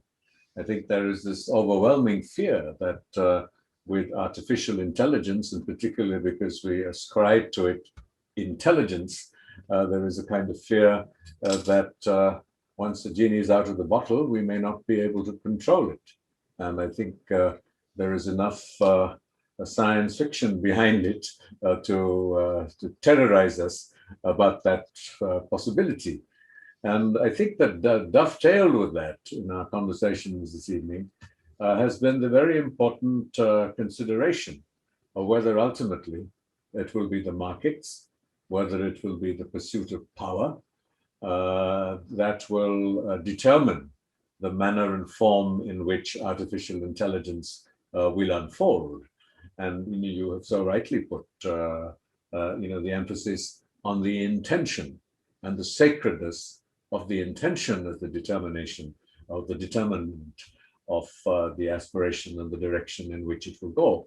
But I think the overriding fear is that we have seen that in terms of human values, whether it was the the struggles of the Tibetans in China, or the Palestinians in the Middle East, or genocide in Rwanda, that these fundamental, what we consider fundamental human values and aspirations, have not always evoked a global consensus on something that could end up being so pervasive and dominant as artificial intelligence. And the challenges that this confronts are the same challenges that I think we confront today as a species, and as we confronted when the test tube babies arrived, or genetic engineering of human beings. And I don't think there is a simple answer. And as has happened so eloquently this evening, and our deep gratitude to the Jindal University, to the United Nations, for providing a space for a discourse of this kind. And it can only be, I know you use the word divine, and as a Buddhist, I'm somewhat of an agnostic. And so I will just say that the aspiration should really be that discourses such as us, and as we have experienced this evening, should begin to sort of come together and to impact the larger global discourse that looks at a whole range of threats to the human condition. And dare I add, this is a very dangerous, treacherous possibility to the survival of the species itself. And in amongst the more sort of the scary aspects of how it can dominate over the pursuit of power, we now know that by photographing crowds at President Xi's meetings, you can tell whether the person who's wildly cheering at him actually means to cheer him or not. And so it is actually able to reveal the deepest recesses of our thoughts and emotions, and the degree of control that it may not be the technology itself, but the application of that technology gives us. And on the other side, as we now know, that its enormous uses and applications in medicine. The fact that a photograph of my face might be able to reveal my potential for particular diseases. And there was an interesting question that was discussed, that went up here, and that perhaps we need to look at artificial intelligence with its own vocabulary and its own, trying to understand, and perhaps a different label into what it represents and the way it thinks, the way it acts. And we have been using a vocabulary that we are familiar with, but yet divided on such as consciousness, compassion, et cetera, et cetera. And maybe this intelligence, if it is truly to be intelligence as we understand discriminatory intelligence, with aspects of intuition, as you very rightly said, for one of a better, for the Dharma and values, whether that is possible, and what might be the motivations and the mechanisms. At the moment, it is certainly driven by the market, and it is being used and driven by the centers of power. And I think a very useful debate down the line will be what is the kind of discourse that we can create, and the institutions we can create that will respond to the manner in which artificial intelligence unfolds. At the moment, there is a great deal of speculation. We are using, it's like the coffee example. We are using examples that we feel from our particular perspectives reflect our understanding of it. And yet each of us brings to our vocabulary a different understanding of these very phrases and words. And I think that to be guided by intention is a very valuable starting point for this discussion, and for this discourse. And then we will bring to it, each of us, our own particular approaches and the value to it.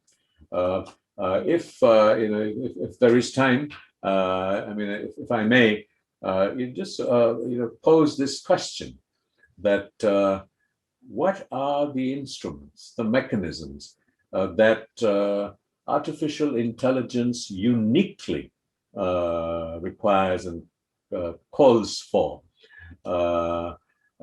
in order to be able to, shall we say it,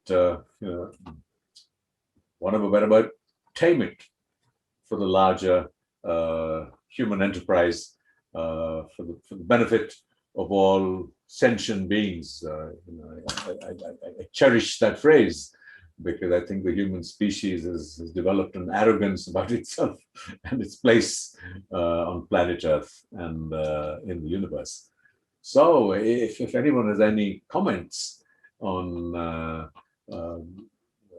other than creating another institution, another body, it's a challenging question. I mean, how do we begin to nurture this and respond to this question, these concerns in concrete ways, beyond nurturing the discourse, which we have begun doing here? Any thoughts?